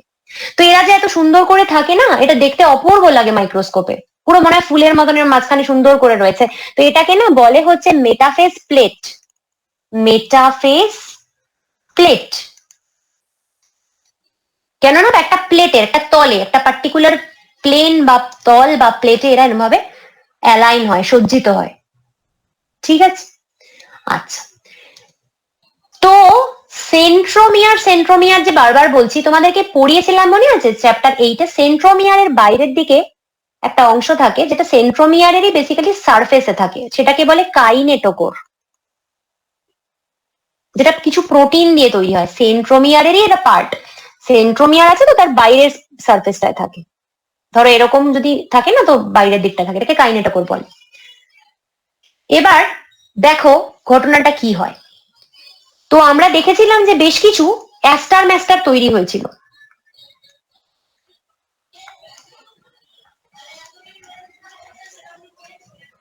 কালার কি দিয়েছিলাম?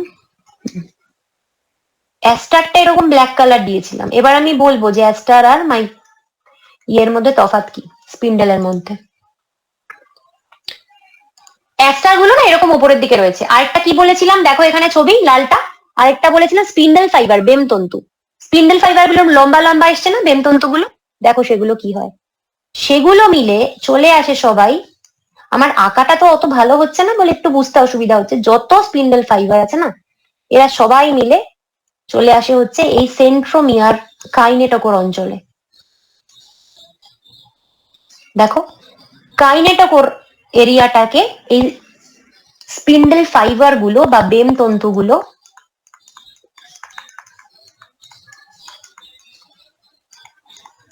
এখানে জুড়ছে।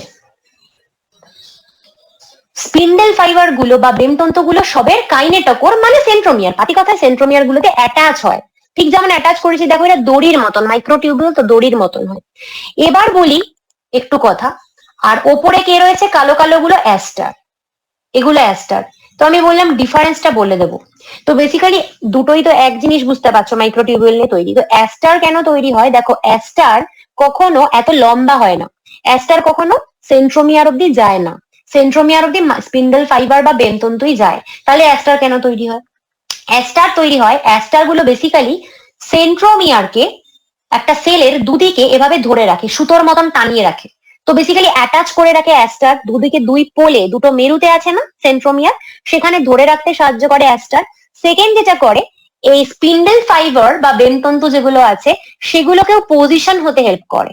মানে আয় তোরা আমার মাঝে মাঝে ঢোক, মানে প্রপার। তুমি একটা জিনিস ভাবো, এটা একটা কত হাইফাই ব্যাপার, একটা প্রপার পজিশন তো হচ্ছে স্পিন্ডেল ফাইবার গুলোর, তবে তো ওরা গিয়ে প্রপারলি সেন্ট্রোমিয়ারে অ্যাটাচ করছে। তুমি ভাবো তো, যে প্রপার সেন্ট্রোমিয়ারটাকে গিয়ে ধরছে, তাহলে সেটাতে একটা পজিশন রয়েছে, মানে একটা পার্টিকুলার অ্যারেঞ্জমেন্টে থাকলেই তো স্পিন্ডেল ফাইবার বা বেমতন্তু গুলো সেন্ট্রোমিয়ারে যেতে পারবে।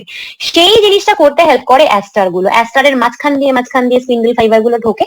তো বেসিক্যালি স্পিন্ডেল ফাইবার গুলোকে অ্যারেঞ্জ করতে এবং ঝুলে থাকতে দুটো মেরুতে বা দুটো পোলে, যাই বলো না কেন, অ্যাস্টার হেল্প করে।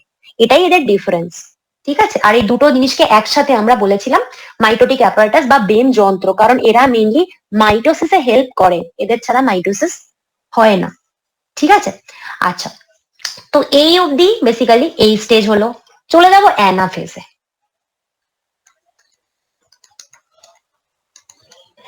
এবার অ্যানাফেজে কি হয়?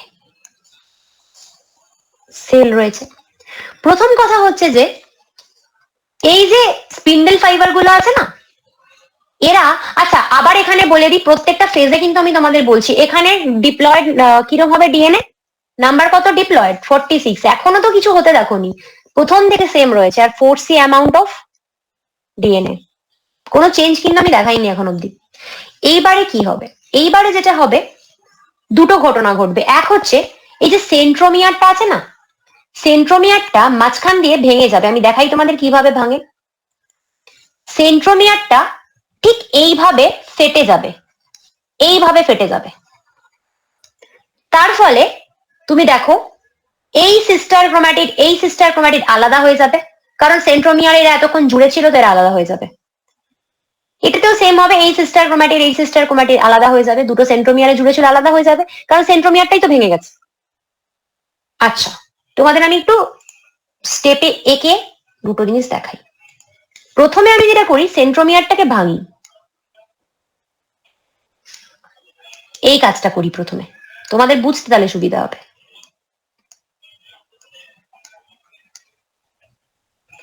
আচ্ছা, এরম হলো, এটা একটা সেন্ট্রোমিয়ারের সাথে আলাদা হয়ে গেল, এটা একটা কালার কি ছিল, ওপরেরটা কালো, এটা একটু দিয়ে দিই, না তো আবার তোমাদের বুঝতে অসুবিধা হতে পারে।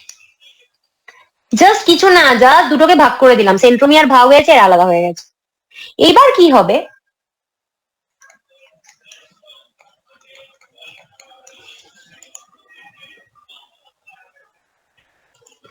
এখান থেকে যে ফাইবার গুলো লেগেছিল না, বেম তন্তুগুলো, এরা কি করবে জানো, টেনে তুলবে, এদিকে টেনে তুলবে, ও এদিকে টেনে তুলবে।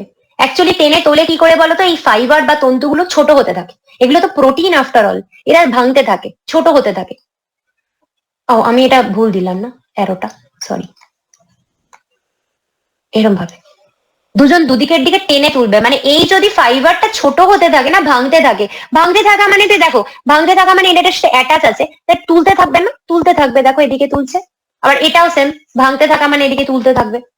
জাস্ট দুজনের দিকে দুজনে তুলে নেবে, তাহলে দেখতে কেমন হবে সেটা আঁকি। তারপরে একটা খুব ভাইটাল পয়েন্ট এখানে আমাদের শিখতে হবে।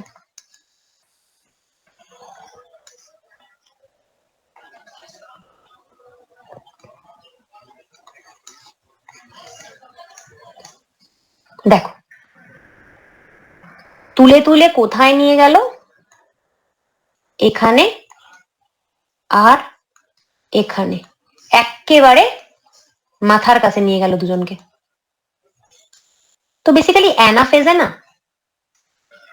এটা একটু এদিক ওদিক হয়ে গেল, যাই হোক, অ্যানাফেজে না, না বাবা আবার বুঝবে না তোমরা।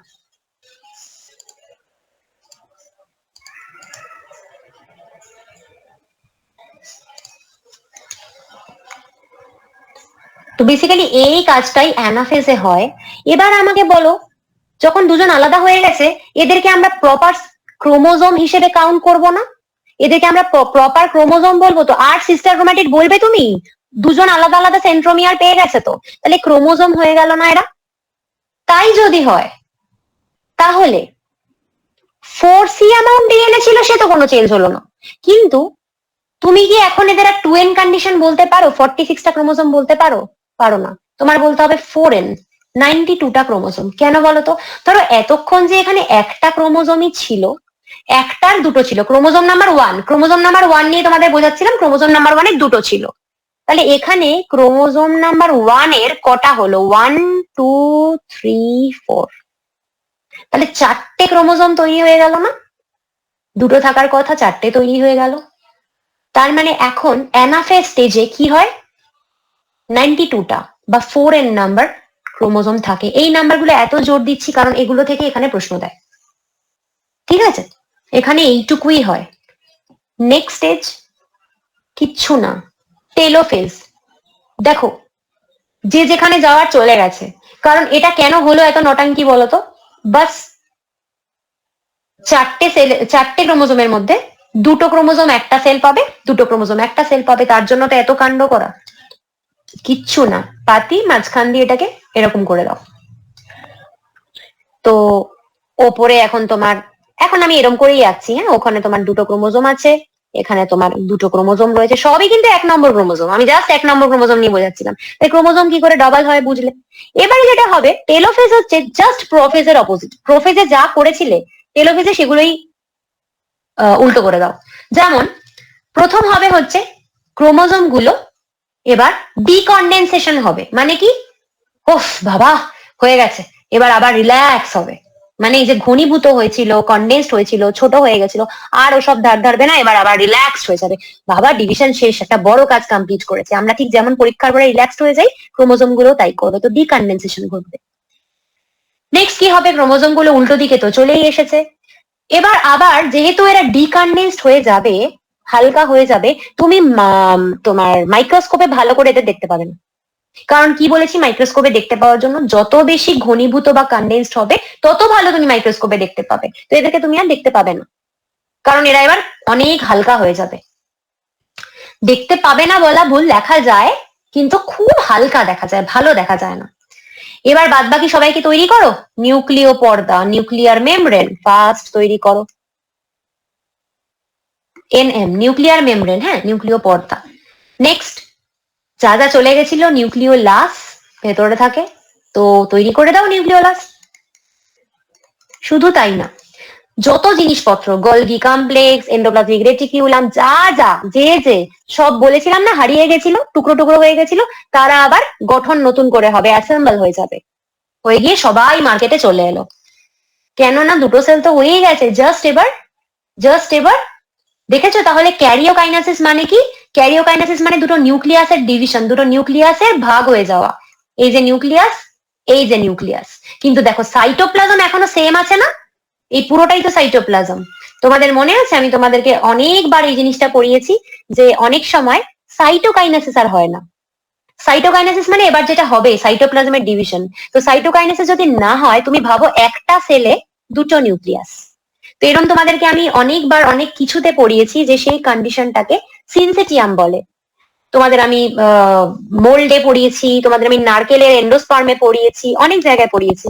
তারপরে তো এই বেসিক্যালি এই হচ্ছে ব্যাপার, যেখানে নিউক্লিয়াস ডিভিশন হলো, ক্রোমোজোম নাম্বার ডবল হলো, সব হলো, কিন্তু সাইটোপ্লাজমটার ডিভিশন হয়নি। সেরকম কিছু কিছু ক্ষেত্রে হয়। তো এখানে আমরা দেখবো এবার সাইটোকাইনেসিস হবে। আমরা তো ওসবে যাবো না, আমরা দেখবো সাইটোকাইনেসিস হবে। সাইটোকাইনেসিস প্লান্ট সেলে আর অ্যানিমাল সেলে দু রকম ভাবে হয়। আচ্ছা, প্লান্ট সেলে কিন্তু সেন্ট্রোজোম থাকে না, তো ওদের কি করে মাইটোটিক স্পিন্ডল তৈরি হয়, ওদের না অন্য প্রসেস আছে। তোমাদের সেই প্রসেস সিলেবাসেও নেই, জানার দরকারও নেই, ঠিক আছে? কিন্তু এটুকু মনে রাখো যে সেন্ট্রোজোম কিন্তু প্লান্ট সেলে থাকে না। তো এই যে সাইটোকাইনেসিস হবে, এটা বেসিক্যালি দু রকম ভাবে হবে।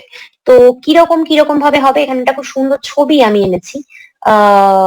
দেখো, এই যে এটা দেখো, এটা হচ্ছে অ্যানিমাল সেল। প্রথমে আমি দেখাচ্ছি অ্যানিমাল সেলে কি হয় বলতো। প্রাণী কোষে কি হয়, আমাদের কোষে তো প্লাজমা মেমব্রেন থাকে শুধু, তাই না? কোষ পর্দা থাকে, কোষ প্রাচীর, সেল ওয়াল থাকে না। তো তো আমাদের যেহেতু সেল ওয়াল থাকে না, সেল ওয়াল তুমি জানো অনেক রিজিড একটা শক্তপোক্ত জিনিস, যেটাকে আমরা সেলুলোজ দিয়ে তৈরি হয়। আমরা জানি না সেল ওয়াল মানেই হচ্ছে একটা খুব শক্ত মতন জিনিস। তো আমাদের শরীরে তো সেল ওয়াল থাকে না, তো আমাদের শুধুই প্লাজমা মেমব্রেন থাকে। প্লাজমা মেমব্রেন কিন্তু অনেক নরম, অনেক ডেলিকেট। তো যাদের প্লাজমা মেমব্রেন থাকে অ্যানিমাল সেলে, তাদের কিন্তু তোমার ইয়ে হওয়াটা, সাইটোকাইনেসিস হওয়াটা অনেক ইজি। কি হয়? কিছু হয় না, যেটা হয় হচ্ছে যে তোমার এই দুদিক দিয়ে, প্রথম কথা হচ্ছে যে এই যে একটা দেখো এরকম একটা গর্ত মতন তৈরি হয়েছে, যেটা আমি তোমাদের দেখালাম, মানে এই খাঁজটা তৈরি হয়েছে না, এই যে খাঁজ, এই খাঁজটাকে বলে ফারো, ইংরেজিতে বলে ফারো, আর বাংলাতে বলে খাঁজ। তো এটা তৈরি হয় প্রথমে। এবার কি হয় বলতো, এই খাঁজটা না, ধরো আমি তোমাকে এঁকে দেখাই, একটু বড় করে দেখাই। ধরো প্রথমে এরকম একটা খাঁজ তৈরি হয়েছে, এর খাঁজটা না এরকম ভেতরের দিকে এগোতে থাকে। মানে কি, এবার এতটা হয়ে গেল। দেখো এই ছবিটার ডিফারেন্স দেখো। এই হতে হতে না একসময় পকাত করে লেগে গিয়ে দুটো সেল আলাদা হয়ে যাবে। তো এই অ্যারোটা আমি এইদিকে এই কারণে দিয়েছি, খাঁজটাই ভেতরের দিকে সরতে থাকে, ভেতরের দিকে সরে সরে সরে সরে দুটো সেল আলাদা হয়ে যায়। ঠিক আছে, তো এইভাবে সাইটোকাইনেসিস খুব ইজি প্রসেস, অ্যানিমাল সেলে হয়। যেই সাইটোকাইনেসিস হয়ে গেল, এখন এই সেলটা 2n হয়ে গেল, এই সেলটা 2n হয়ে গেল, কারণ 4n ওয়ালা সেল হাফ হয়েছে, দুটো সেল হয়ে গেল। এই 2n করানোর জন্য তো এত কাণ্ড। এবং শুধু তাই না, ডিএনএ কন্টেন্ট কি হবে বলো? ডিএনএ এখানে 2c, ডিএনএ এখানেও 2c, তাই তো? এরা আবার নেক্সট রাউন্ড এর জন্য তৈরি হবে, সেল ডিভিশনের জন্য তৈরি হবে। প্লান্ট সেলে একটু অন্যভাবে হয়। প্লান্ট সেলে মুশকিল আছে, যেহেতু সেল ওয়াল থাকে, কোষ প্রাচীর থাকে, তার ফলে কি হয়, প্লান্ট সেলে একটু সমস্যা হয়, সহজে এই জিনিসটা করা যায় না। তো প্লান্ট সেলে না, জিনিসটা যেটা হয়, ওর মাঝখান থেকে আমি একটু আলাদা করে তোমাদের এঁকে দেখাই প্লান্ট সেলে কি হয়। প্লান্ট সেল তো এরকম হয়। তো ধরো এখানে এখানে একটা নিউক্লিয়াস হয়েছে, এখানে একটা নিউক্লিয়াস হয়েছে, এরকম থাকে, তো এরমই রয়েছে। এইবার কিছু বলছো? বলছিলাম কি চাই? ওই বললে না সাইটোকাইনেসিস আর টেলোফেজ স্টেজে, তাহলে একটা কোশ্চেন ছিল। দাঁড়া, পরে সব প্রশ্ন পরে, সব লিখে রাখো। দেখো এখানে প্লান্ট সেলটা আমরা আগে শিখি কিভাবে হয়। প্লান্ট সেলে এরকম, আচ্ছা এখানে সেল ওয়ালটা বুঝতে পারছো তো? এটা তো বাইরে থেকে পুরো সেল ওয়াল আছে, সেটা আমাদের ইম্পর্টেন্ট বুঝতে হবে, কারণ এই সেল ওয়ালটাই যত বাগড়া দিচ্ছে এখানে।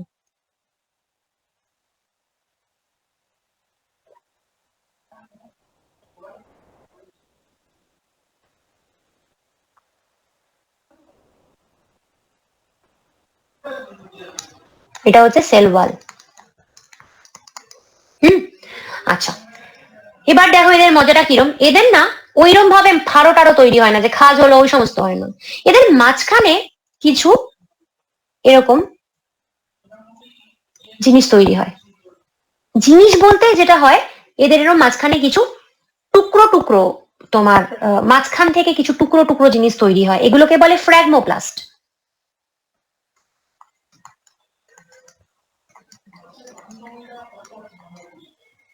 কিছু প্রোটিন টোটিন থাকে এখানে, অনেক কিছু থাকে, এরকম ফ্র্যাগমোপ্লাস্ট তৈরি হয়। এবার এরা কি করবে, এই ফ্র্যাগমোপ্লাস্ট গুলো এই দিকে বাড়তে থাকে। ঠিক আছে, ঠিক যেমন উল্টোটা, অ্যানিমেলে এই দিকে ফাড়ো বাড়ছিল, এখানে উল্টো দিকে এরকম এদিকে বাড়তে থাকে। তো তারপরে কি হয়, একসময় বাড়তে বাড়তে এই যে সেল ওয়াল সেদিকে লেগে যায়, তো সেদিকে লাগিয়ে দাও এরকম করে, যেই লেগে গেল এটা দুটুকরো হয়ে গেল। এখানটা এবার আমরা এই জায়গাটা একটু দেখি, তাহলে বুঝতে পারবে ছবিতে, দেখো।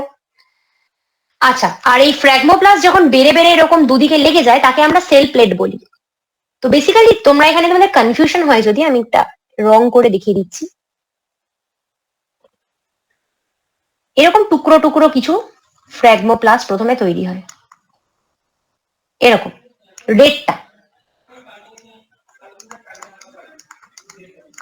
রেডটা, হ্যাঁ। তারপরে এগুলো দেখো অ্যারো আছে এদিকে, এদিকে আর এদিকে, তারপরে এগুলো এদিকে সরতে থাকে, সরতে সরতে সরতে সরতে পুরো সেলকে দুভাগ করে দেয়, তো দুভাগ হয়ে গেল। আর পুরোটা যখন হয়ে যায়, তখন এই ফ্র্যাগমোপ্লাস্টের টুকরোগুলোকে সব নিয়ে আমরা বলি সেল প্লেট।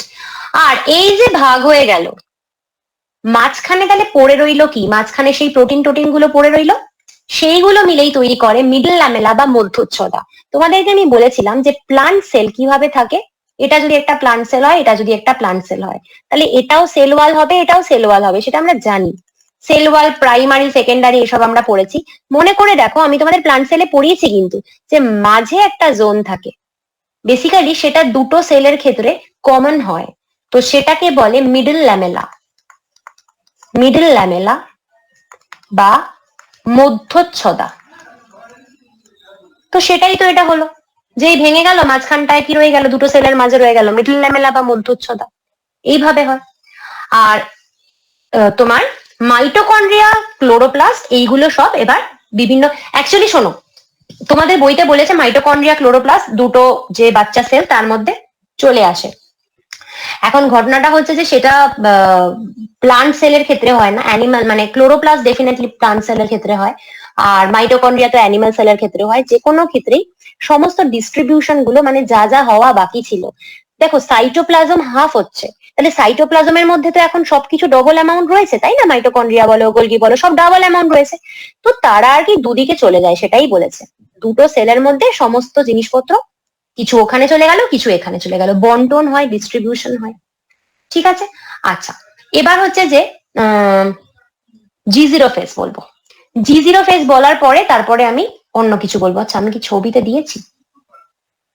না, ওকে।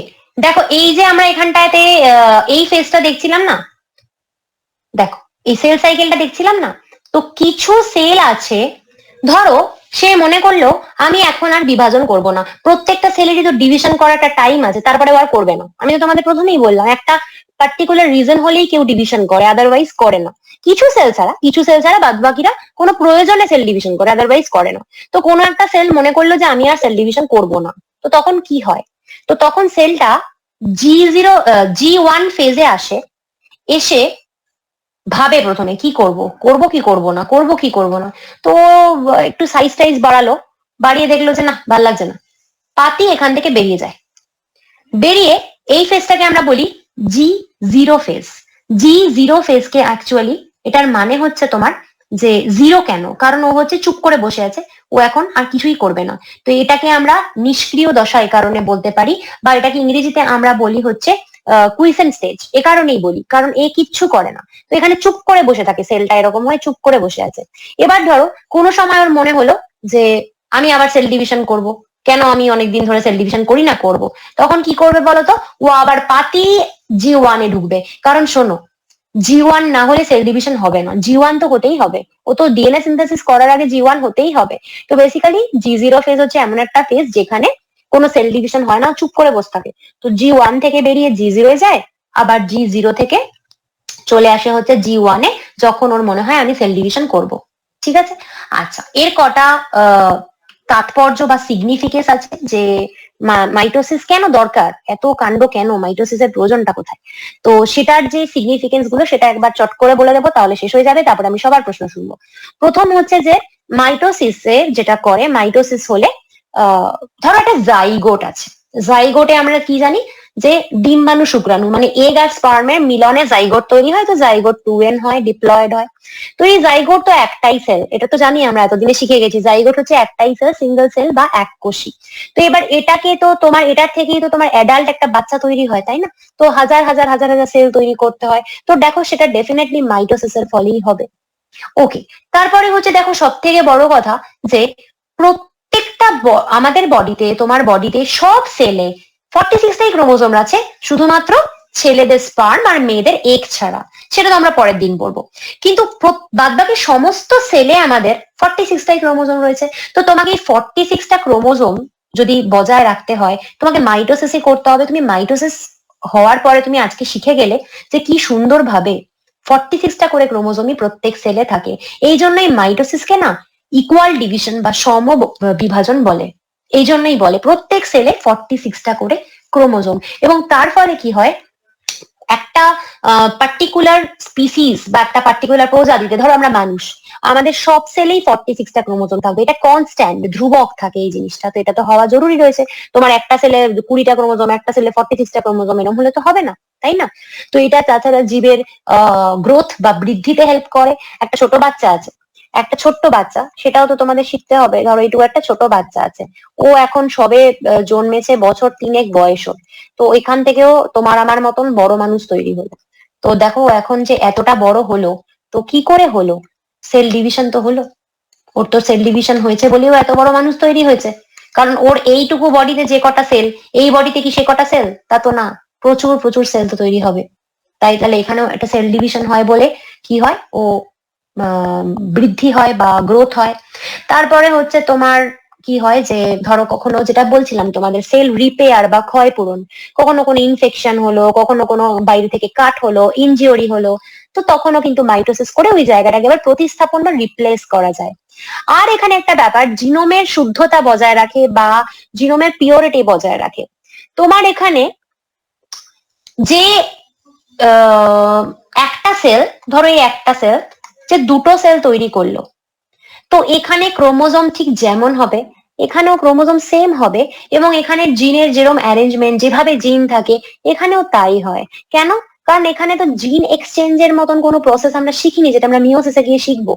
মিওসিসে গিয়ে তুমি শিখবে যে কেন তোমাদের ভাই বোন রয়েছে, সে কেন তোমার মতন এক্সাক্ট দেখতে নয়, তোমার বাবা মাই তো তোমাকেও তৈরি করেছে, তোমার ভাই বা বোনকেও তৈরি করেছে, তাহলে তো এক্সাক্ট তারা তো একই স্পার্ম তৈরি করেছে, একই ওভাম তৈরি করেছে, তাহলে কেন তোমার সাথে তোমার ভাই বা বোনের পার্থক্য রয়েছে? স্পেশালি যদি এক সেক্স হয় তোমাদের, মানে দুজনেই যদি মেয়ে হও বা দুজনেই যদি ছেলে হও, তাহলে কি করে তোমাদের পার্থক্য আসছে? সেটা আমরা মিওসিসে শিখবো, যেটা কিনা আমাদের ভেরিয়েশনের জন্য সব থেকে বেশি ইম্পর্টেন্ট।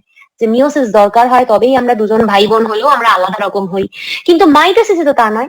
তোমার নাকের সেলে, তোমাদের আগের দিন বলছিলাম, আমি কোন ক্লাসে বলেছিলাম মনে নেই, যে প্রত্যেকটা সেলে আমাদের একই রকমের জিন থাকে, সব সেলে। তোমার নাকের সেলেও যেরকম জিন থাকবে, তোমার কানের সেলেও সেম জিন থাকবে, তোমার পায়ের সেলেও সেম জিন থাকবে, তোমার হাড়ের সেলেও সেম জিন থাকবে, সব সেলে সেম জিন থাকে। তো জিনের কোনো ডিফারেন্স হয় না। তাই সেজন্য বলে যে জিনোমের ইন্টিগ্রিটি বা পিওরিটি বজায় থাকে, জিনোমের শুদ্ধতা বজায় থাকে। ঠিক আছে, আমি কিছু কি বাদ দিয়েছি তোমাদের পড়াতে গিয়ে? মনে হলো যে কোনো একটা কিছু বলিনি, কারণ আমি সব কি বললাম? যাই হোক, ঠিক আছে, আশা করি বলেছি, না হলে তো পরে জিজ্ঞেস করো। তোমরা আমাকে একটু বলো এবার, কার কোথায় কি প্রশ্ন আছে বলো, এবার প্রশ্নগুলো শুনবো। ম্যাম, বলো। ম্যাম এম ফেজটাকে কি মাইটোটিক ফেজও বলে? হ্যাঁ, এম ফেজটাকে যেটা বললাম যে মাইটোটিক ফেজও বলে, মিওটিক ফেজও বলে। এটাই তোমাদের বইয়ে মাইটোটিক ফেজ বলে, তোমাদের বই বলে না, অনেক জায়গাতেই গন্ডগোলটা করে। তো তখন বাচ্চারা ভাবে যে শুধু মাইটোসিসটাই বোধহয় ইন্টারফেজের পরে হয়। এম কে তুমি মাইটোটিকও বলতে পারো, মিওটিকও বলতে পারো। ঠিক আছে, M is for mitosis or meiosis, কারণ ইন্টারফেস তোমার মাইটোসিসের আগেও হবে, মিওসিসের আগেও হবে। তাই জন্য একটা হয় না চলতি কথায়, আমরা মাইটোসিসটাকেই সবসময় বলি না, যে মাইটোসিস মাইটোসিসই আমরা বলি, মিওসিসটা একটা রেয়ার ঘটনা, খুব কম সেলের মধ্যে হয়, তাই মিওসিসটাকে আমরা মানে অ্যাকাউন্টে আনি না। কিন্তু প্রপার যদি তোমাকে রাইট থিং যেটা, সেটা যদি আমায় বলতে হয়, তাহলে এম বলতে মাইটোসিস মিওসিস দুটোকেই বোঝায়, কিন্তু জেনারেলি ওটাকে ওই মাইটোসিস হিসেবে ইউজ করে, যেহেতু সবসময় আমরা মাইটোসিসই করি। ঠিক আছে, ঠিক আছে ম্যাম। আর পেশি কোষ আর হচ্ছে নিউরন যেগুলো বলেন, ওগুলো কি সবসময় জি0 দশায় থাকে? রাইট রাইট রাইট, একদম তাই, একদম তাই। যেগুলো ডিভিশন করে না ওগুলো সবসময় G0 দশায় থাকে, একদম ঠিক, একদম। ঠিক আছে ম্যাম। আচ্ছা, নেক্সট কোয়েশ্চেন কে করবে বলো?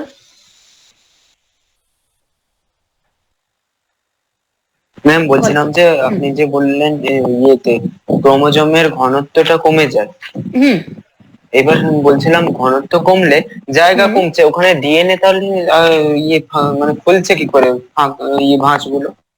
না, দুটোর মধ্যে ডিফারেন্স আছে। হ্যাঁ, এই জায়গাটা অনেকেই গুলায়, দুটোর মধ্যে ডিফারেন্স আছে। দেখো, ঘনত্ব কমা মানে বা ডেনসিটি কমা মানে বা কন্ডেন্স কম হওয়া মানে ডিএনএ গুলো ছোট হয়ে যাওয়া। মানে ধরো ডিএনএ যদি এরকম ছিল, তো তো সেটা যেটা আমি তোমাকে দেখালাম, যে এটা লেন্থটা ছোট হয়ে যায়, ছোট হয়ে যায়। মানে ধরো তুমি একে চাপিয়ে দিলে দিক থেকে, তোমাকে আমি যদি তোমার মাথাটা নিই, তুমি হাতের সামনে থাকলে করে দেখতাম, তুমি তো পাচ্ছি না, তোমাকে মাথার মধ্যে যদি আমার হাতের নিচে দিয়ে চাপ চাপ দিই, তুমি বেটে হয়ে যাবে। তো তো ওরকম করে বেটে হয়ে যাচ্ছে, এটা কি কন্ডেনসেশন বলে, ঘনীভূত হওয়া বলে।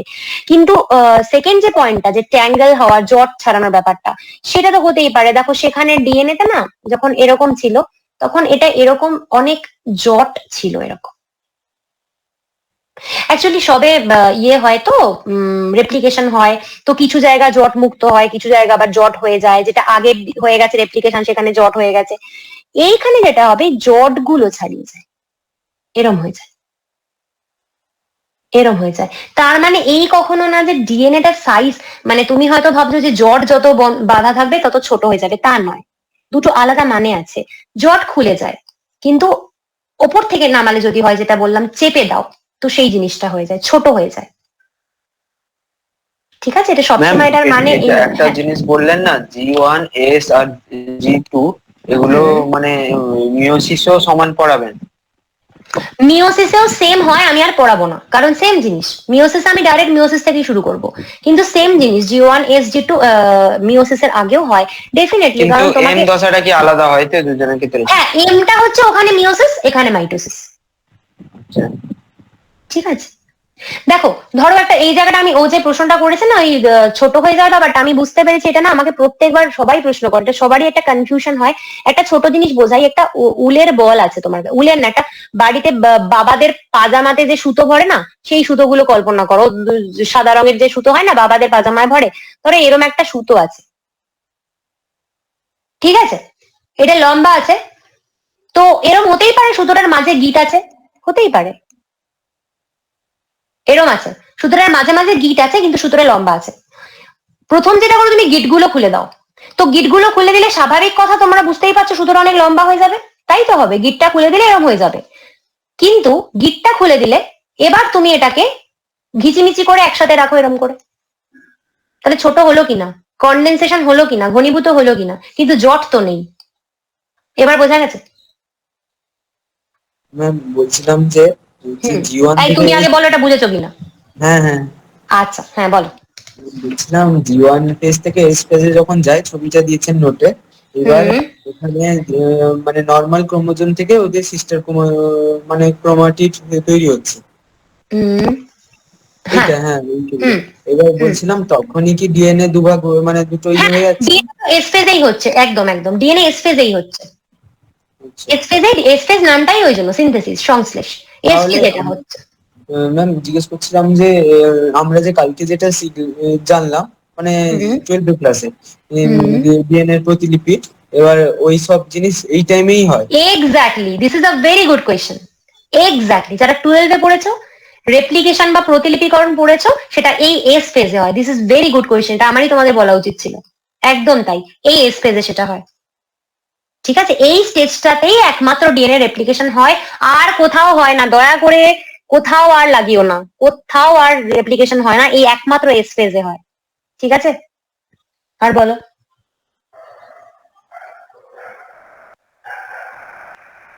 আচ্ছা, আর বাকি কারা আছো বলো? হাত মার যদি তোলো, আমি দেখতে পাচ্ছি না কিন্তু, আমার কিন্তু এখানে ইয়ে স্লাইড খোলা আছে। যার প্রশ্ন আছে পরপর করে প্রশ্ন করো। ম্যাম বলছিলাম মানে একটা নিতে একটা কোশ্চেন ছিল জি0 দশা থেকে, মানে বলেছে জি0 দশায় কোষগুলি কোষ চক্রে প্রবেশ করে, কোষ চক্রকে স্থগিত রাখে, কোষ চক্র থেকে বেরিয়ে আসে আর কোষ চক্রকে সমাপ্ত করে। বেরিয়ে আসে, বেরিয়ে আসে হবে না? বলো পরপর অপশন গুলো, কি কি অপশন আছে বলো। কোশ্চেনটা কি বলো, বলে? কি বলে দিচ্ছি। কোষ চক্র রাজুর প্রশ্ন হচ্ছে, দেখো রাজুর প্রশ্ন হচ্ছে জি0 ফেজে কি হয়। ঠিক আছে, এটা হচ্ছে রাজুর প্রশ্ন। এবারও 4টে অপশন দিয়েছে, অপশন গুলো বলো। কোষ চক্রে প্রবেশ করে। দাঁড়া ওয়েট, রাজুর ফার্স্ট পয়েন্ট হচ্ছে কোষ চক্রে বা সেল সাইকেলে এন্ট্রি করে, প্রবেশ করে। এটা কি হবে? জি0 তে কি কোষ চক্রে প্রবেশ করে বলো? নয় তো, সবাই একমত তো, হয় না। ওকে, নেক্সট। কোষ চক্রকে স্থগিত রাখে। কোষ চক্রকে বা সেল সাইকেলকে স্থগিত রাখে মানে, মানে স্থগিত রাখা মানে টেম্পোরারি, টেম্পোরারি বলছে কি স্থগিত রাখেই বলেছে রাজু শুধু? হ্যাঁ ম্যাম, শুধু স্থগিত রাখে এটাই বলেছে। আচ্ছা, কোষ চক্রকে স্থগিত রাখে মানে কিছুক্ষণের জন্য বন্ধ রাখে। ওকে ম্যাম এটা শুধুমাত্র স্নায়ু কোষের জন্য হতে পারে? হ্যাঁ, কি বলছো? মানে নার্ভ সেলের জন্য এটা হতে পারে স্থগিত রাখে? হ্যাঁ হ্যাঁ হ্যাঁ হ্যাঁ, একদম একদম। তারপর বলো, আর বলো। কোষ চক্র থেকে বেরিয়ে আসে। কোষ চক্র থেকে বেরিয়ে আসে বা সেল সাইকেল থেকে বেরিয়ে আসে, অ্যাকচুয়ালি এটা হওয়া উচিত হচ্ছে স্থগিত রাখে। হ্যাঁ, তারপর একটা বলো। তারপরটা কোষ চক্রকে সমাপ্ত করে। কোষ চক্রকে সমাপ্ত করে, কোষ চক্র বন্ধ করে, এটা তো কখনোই না। সেল সাইকেলকে বন্ধ করে কখনোই না। ডিম বা সির মধ্যে একটা হওয়া উচিত। হ্যাঁ, 2 আর 3 এর মধ্যে হওয়া উচিত তো। এবার 2 আর 3 এর মধ্যে একবার ভেবে দেখো, 2 আর 3 এর মধ্যে চট করে মনে হয় বলো তো, তোমরা কে পারবে বলো, আমি বলে দিচ্ছি, আমি বুঝেছি কি হবে। নার্ভ সেল হবে কি করে? নার্ভ সেল বলেছো তো এটা? তো নার্ভ সেল, না না নার্ভ সেল বলেনি, নার্ভ সেল ও বললো যে নার্ভ সেল থাকে। মানে বুঝতে পারলাম না। ইয়ে বললো, কি একটা বললো, দেবদত্ত বোধহয় নাম, মেহবু বললো যে জি0 ফেজে তো নার্ভ সেলও বিলং করে, তাহলে সেটা ঠিক কথা। নার্ভ সেল তো বিভাজন হয় না, ডিভিশন হয়। রাজুর প্রশ্নটা নার্ভ সেল ছিল না। ও রাজুর প্রশ্নটায় দুটোর মধ্যে কনফিউশন আছে। জি0 স্টেজে রাজু ওই বিসিটা আরেকবার বলো, এই সবাই শুনে নাও একবার। কোষ চক্রকে স্থগিত রাখে। কোষ চক্রকে স্থগিত রাখে মানে কোষ চক্রকে কিছুক্ষণের জন্য বন্ধ রাখে, স্থগিত মানে তো তাই বোঝে। আরেকটা বলেছে কোষ চক্র থেকে বেরিয়ে যায়, সেল সাইকেল থেকে বেরিয়ে যায় হবে নাকি স্থগিত রাখে হবে, কোনটা হবে? স্থগিত রাখে হবে মোস্ট অ্যাপ্রোভেবল। কোনটা? সি না বি? বি, তাই বলছি, স্থগিত রাখে, এক্স্যাক্টলি। একবারে শুনে ফট করে মনে হচ্ছে না বেরিয়ে যায়, কিন্তু বেরিয়ে যায় হবে না, বেরিয়ে জি0 থেকে বেরোয় না, জি1 থেকে বেরোয়। না না না, অ্যান্সার সি দিয়েছিল তো ম্যাম। যেটা আমি প্রথমে বললাম কোষ চক্র থেকে বেরিয়ে যায়, ম্যাম সেল সাইকেল থেকে বলছে বেরিয়ে যায়, সেটা আনসার হবে, স্থগিত রাখে এটা আনসার হবে না। কিন্তু বেরিয়ে যায়, যদি বেরিয়ে যাওয়া মানে সে আর কোনোদিন আসতে পারে না, স্থগিত রাখা মানে তো আবার আসতে পারে। আমি ওটাই বলছি ম্যাম, যদি কোনো সেল G0 তে প্রবেশ করে সেটা কি আর সে তো আবার আসতে পারে, ডেফিনেটলি সে আবার আসতে পারে, অবশ্যই অবশ্যই। এবং আমাদের বডিতে প্রচুর সেল এই কন্ডিশনে থাকে, প্রচুর সেল আমাদের বডিতে এই কন্ডিশনে থাকে যে এখন বিভাজন করছে না। যেমন তোমাদেরকে ধরো এই যে কিডনি লিভারের কথাগুলোই আমি বলছিলাম, ওরা এখন তো কেউ বিভাজন করছে না, তোমার আমার বডিতে কেউ বিভাজন করছে না। কিন্তু যদি একটা প্রবলেম হয়, ইনফেকশন হয়, ওকে তো আবার বিভাজন করতে হবে। তো এটা তো সবাই G0 তে এখন আছে, তো এরপরে তো G1 এ ঢুকবে। তাহলে বেরিয়ে যায় যদি বলি, বেরিয়ে তো গেলই, কিন্তু বেরিয়ে গিয়ে আবার তো ঢুকছে, তাহলে স্থগিত রাখছে মানে এখনকার জন্য বন্ধ রাখছে, কিন্তু আবার ঢুকছে না। ম্যাম আপনি একটু দেখে নেবেন এটা 19 সালের আচ্ছা এটা কোন ইয়ারে? হ্যাঁ এই কোয়েশ্চেনটা আমি চিনি, কোয়েশ্চেনটা দেখেছি, আনসারটা হ্যাঁ কোনটা 19-এ? না আমার যেটা কি বলতো, যেটা দেখতে হবে সেটা হচ্ছে যে এরকম কন্ট্রোভার্সিয়াল প্রশ্ন যতবার এসছে পরে সেগুলোকে ওরা কারেক্ট করে নাম্বার দিয়ে দেয়, তার মধ্যে এটা পরে না দেখবো। হ্যাঁ বলো। বলছি ও কি সি অপশনটা কি বলেছিল, মানে ও বলছে C option right, C option মানে কোষ চক্র থেকে বেরিয়ে যায়, সেল সাইকেল থেকে ওটা বেরিয়ে যায়। সেল সাইকেল থেকে বেরোয় না, তো এটা অপশনটাই ভুল। এক্স্যাক্টলি সেল সাইকেল থেকে বেরোয় না, মানে G1 ফেজ থেকে বেরোয়, যেটা বললাম আমি তোমাদেরকে আরেকটা কথা বলছি শোনো, সায়নের এই পয়েন্টটা খুব ভালো পয়েন্ট, একটু মিউট করো, সবাইকে বলছি। G0 মানে কিন্তু সেল সাইকেল থেকে বেরিয়ে যাওয়া নয়, G0 কিন্তু সেল সাইকেলের একটা পার্ট। G1 থেকে বেরিয়ে সেল সাইকেল G0 তে চুপ করে বসে থাকে। G0 কিন্তু একটা পার্ট। কেন G0 একটা পার্ট বলবো, কারণ আবার G1 এ ঢোকে, তাহলে G0 কিন্তু একটা পার্ট, কখনো সেল সাইকেল থেকে বেরিয়ে যায় না। কোনো সেল নেই যে সেল সাইকেল থেকে বেরিয়ে যাবে, ও আবার আসতেই পারে। যদি প্রশ্নটা এরম করতো যে যারা পার্মানেন্ট সেল বা নার্ভ কোষ বা জড় মাসেল, তাদের ক্ষেত্রে যদি বলতো তখন তুমি মানতে পারতে যে হ্যাঁ ওর তো আর কোনোদিন সেল সাইকেল হবে না। কিন্তু এটা তো ওরম কিছু বলেনি, ও নর্মাল জেনারেলাইজ কোষের ক্ষেত্রে বলেছে। সেক্ষেত্রে G0 কে আমি কি করে বলি কোষ থেকে বেরিয়ে? আমিও প্রথমে শুনে তাই বললাম হ্যাঁ বেরিয়ে যায়, তাই হবে। কিন্তু যখনই আমি বি অপশনটা শুনলাম যে স্থগিত রাখে, স্থগিত রাখার মানে কি, মানে টেম্পোরারি বন্ধ রেখেছে, তাই তো হবে। সেল সাইকেল থেকে পুরো কি করে বেরোবে, এখন বন্ধ আছে, চাইলেই হতে পারে। এই অপশনটা অ্যাবসলিউটলি যদি সি দিয়ে থাকে এটা ভুল দেওয়া আছে। এবার কি করেছিল নিট সেবার আমি বলতে পারবো না, 19-এ বললো, আমি একটু চেক করে দেখবো যে সেবার নিটে কি ঘটনা ঘটেছিল, কারণ আমার 19-এ বাচ্চা ছিল, আমাকে একটু দেখতে, আমি কোয়েশ্চেনটা চিনি, বুঝতে পেরেছি, কিন্তু কি হয়েছিল আমার মনে নেই, আমি একটু চেক করে তোমাদের বলবো। কিন্তু এটা না বি অপশনটাই কারেক্ট হওয়া উচিত, যে স্থগিত আছে, কারণ সেল বেরোবে কি করে? দিয়েছিল, হ্যাঁ এটা নিটেরই কোশ্চেন। না এটা মনে পড়েছে, এটা আমার মনে পড়েছে, এই কোয়েশ্চেনটা আমি দেখেছি, এবং এটা আমার বাচ্চাও ছিল, আমি চেক করবো কি আছে। তবে আমার সেল সাইকেল থেকে কেউ এরকম সারা জীবনের মতন বেরিয়ে যেতে পারে না, ও টেম্পোরারিলি অ্যারেস্ট থাকে, স্থগিত থাকে, ঠিক আছে।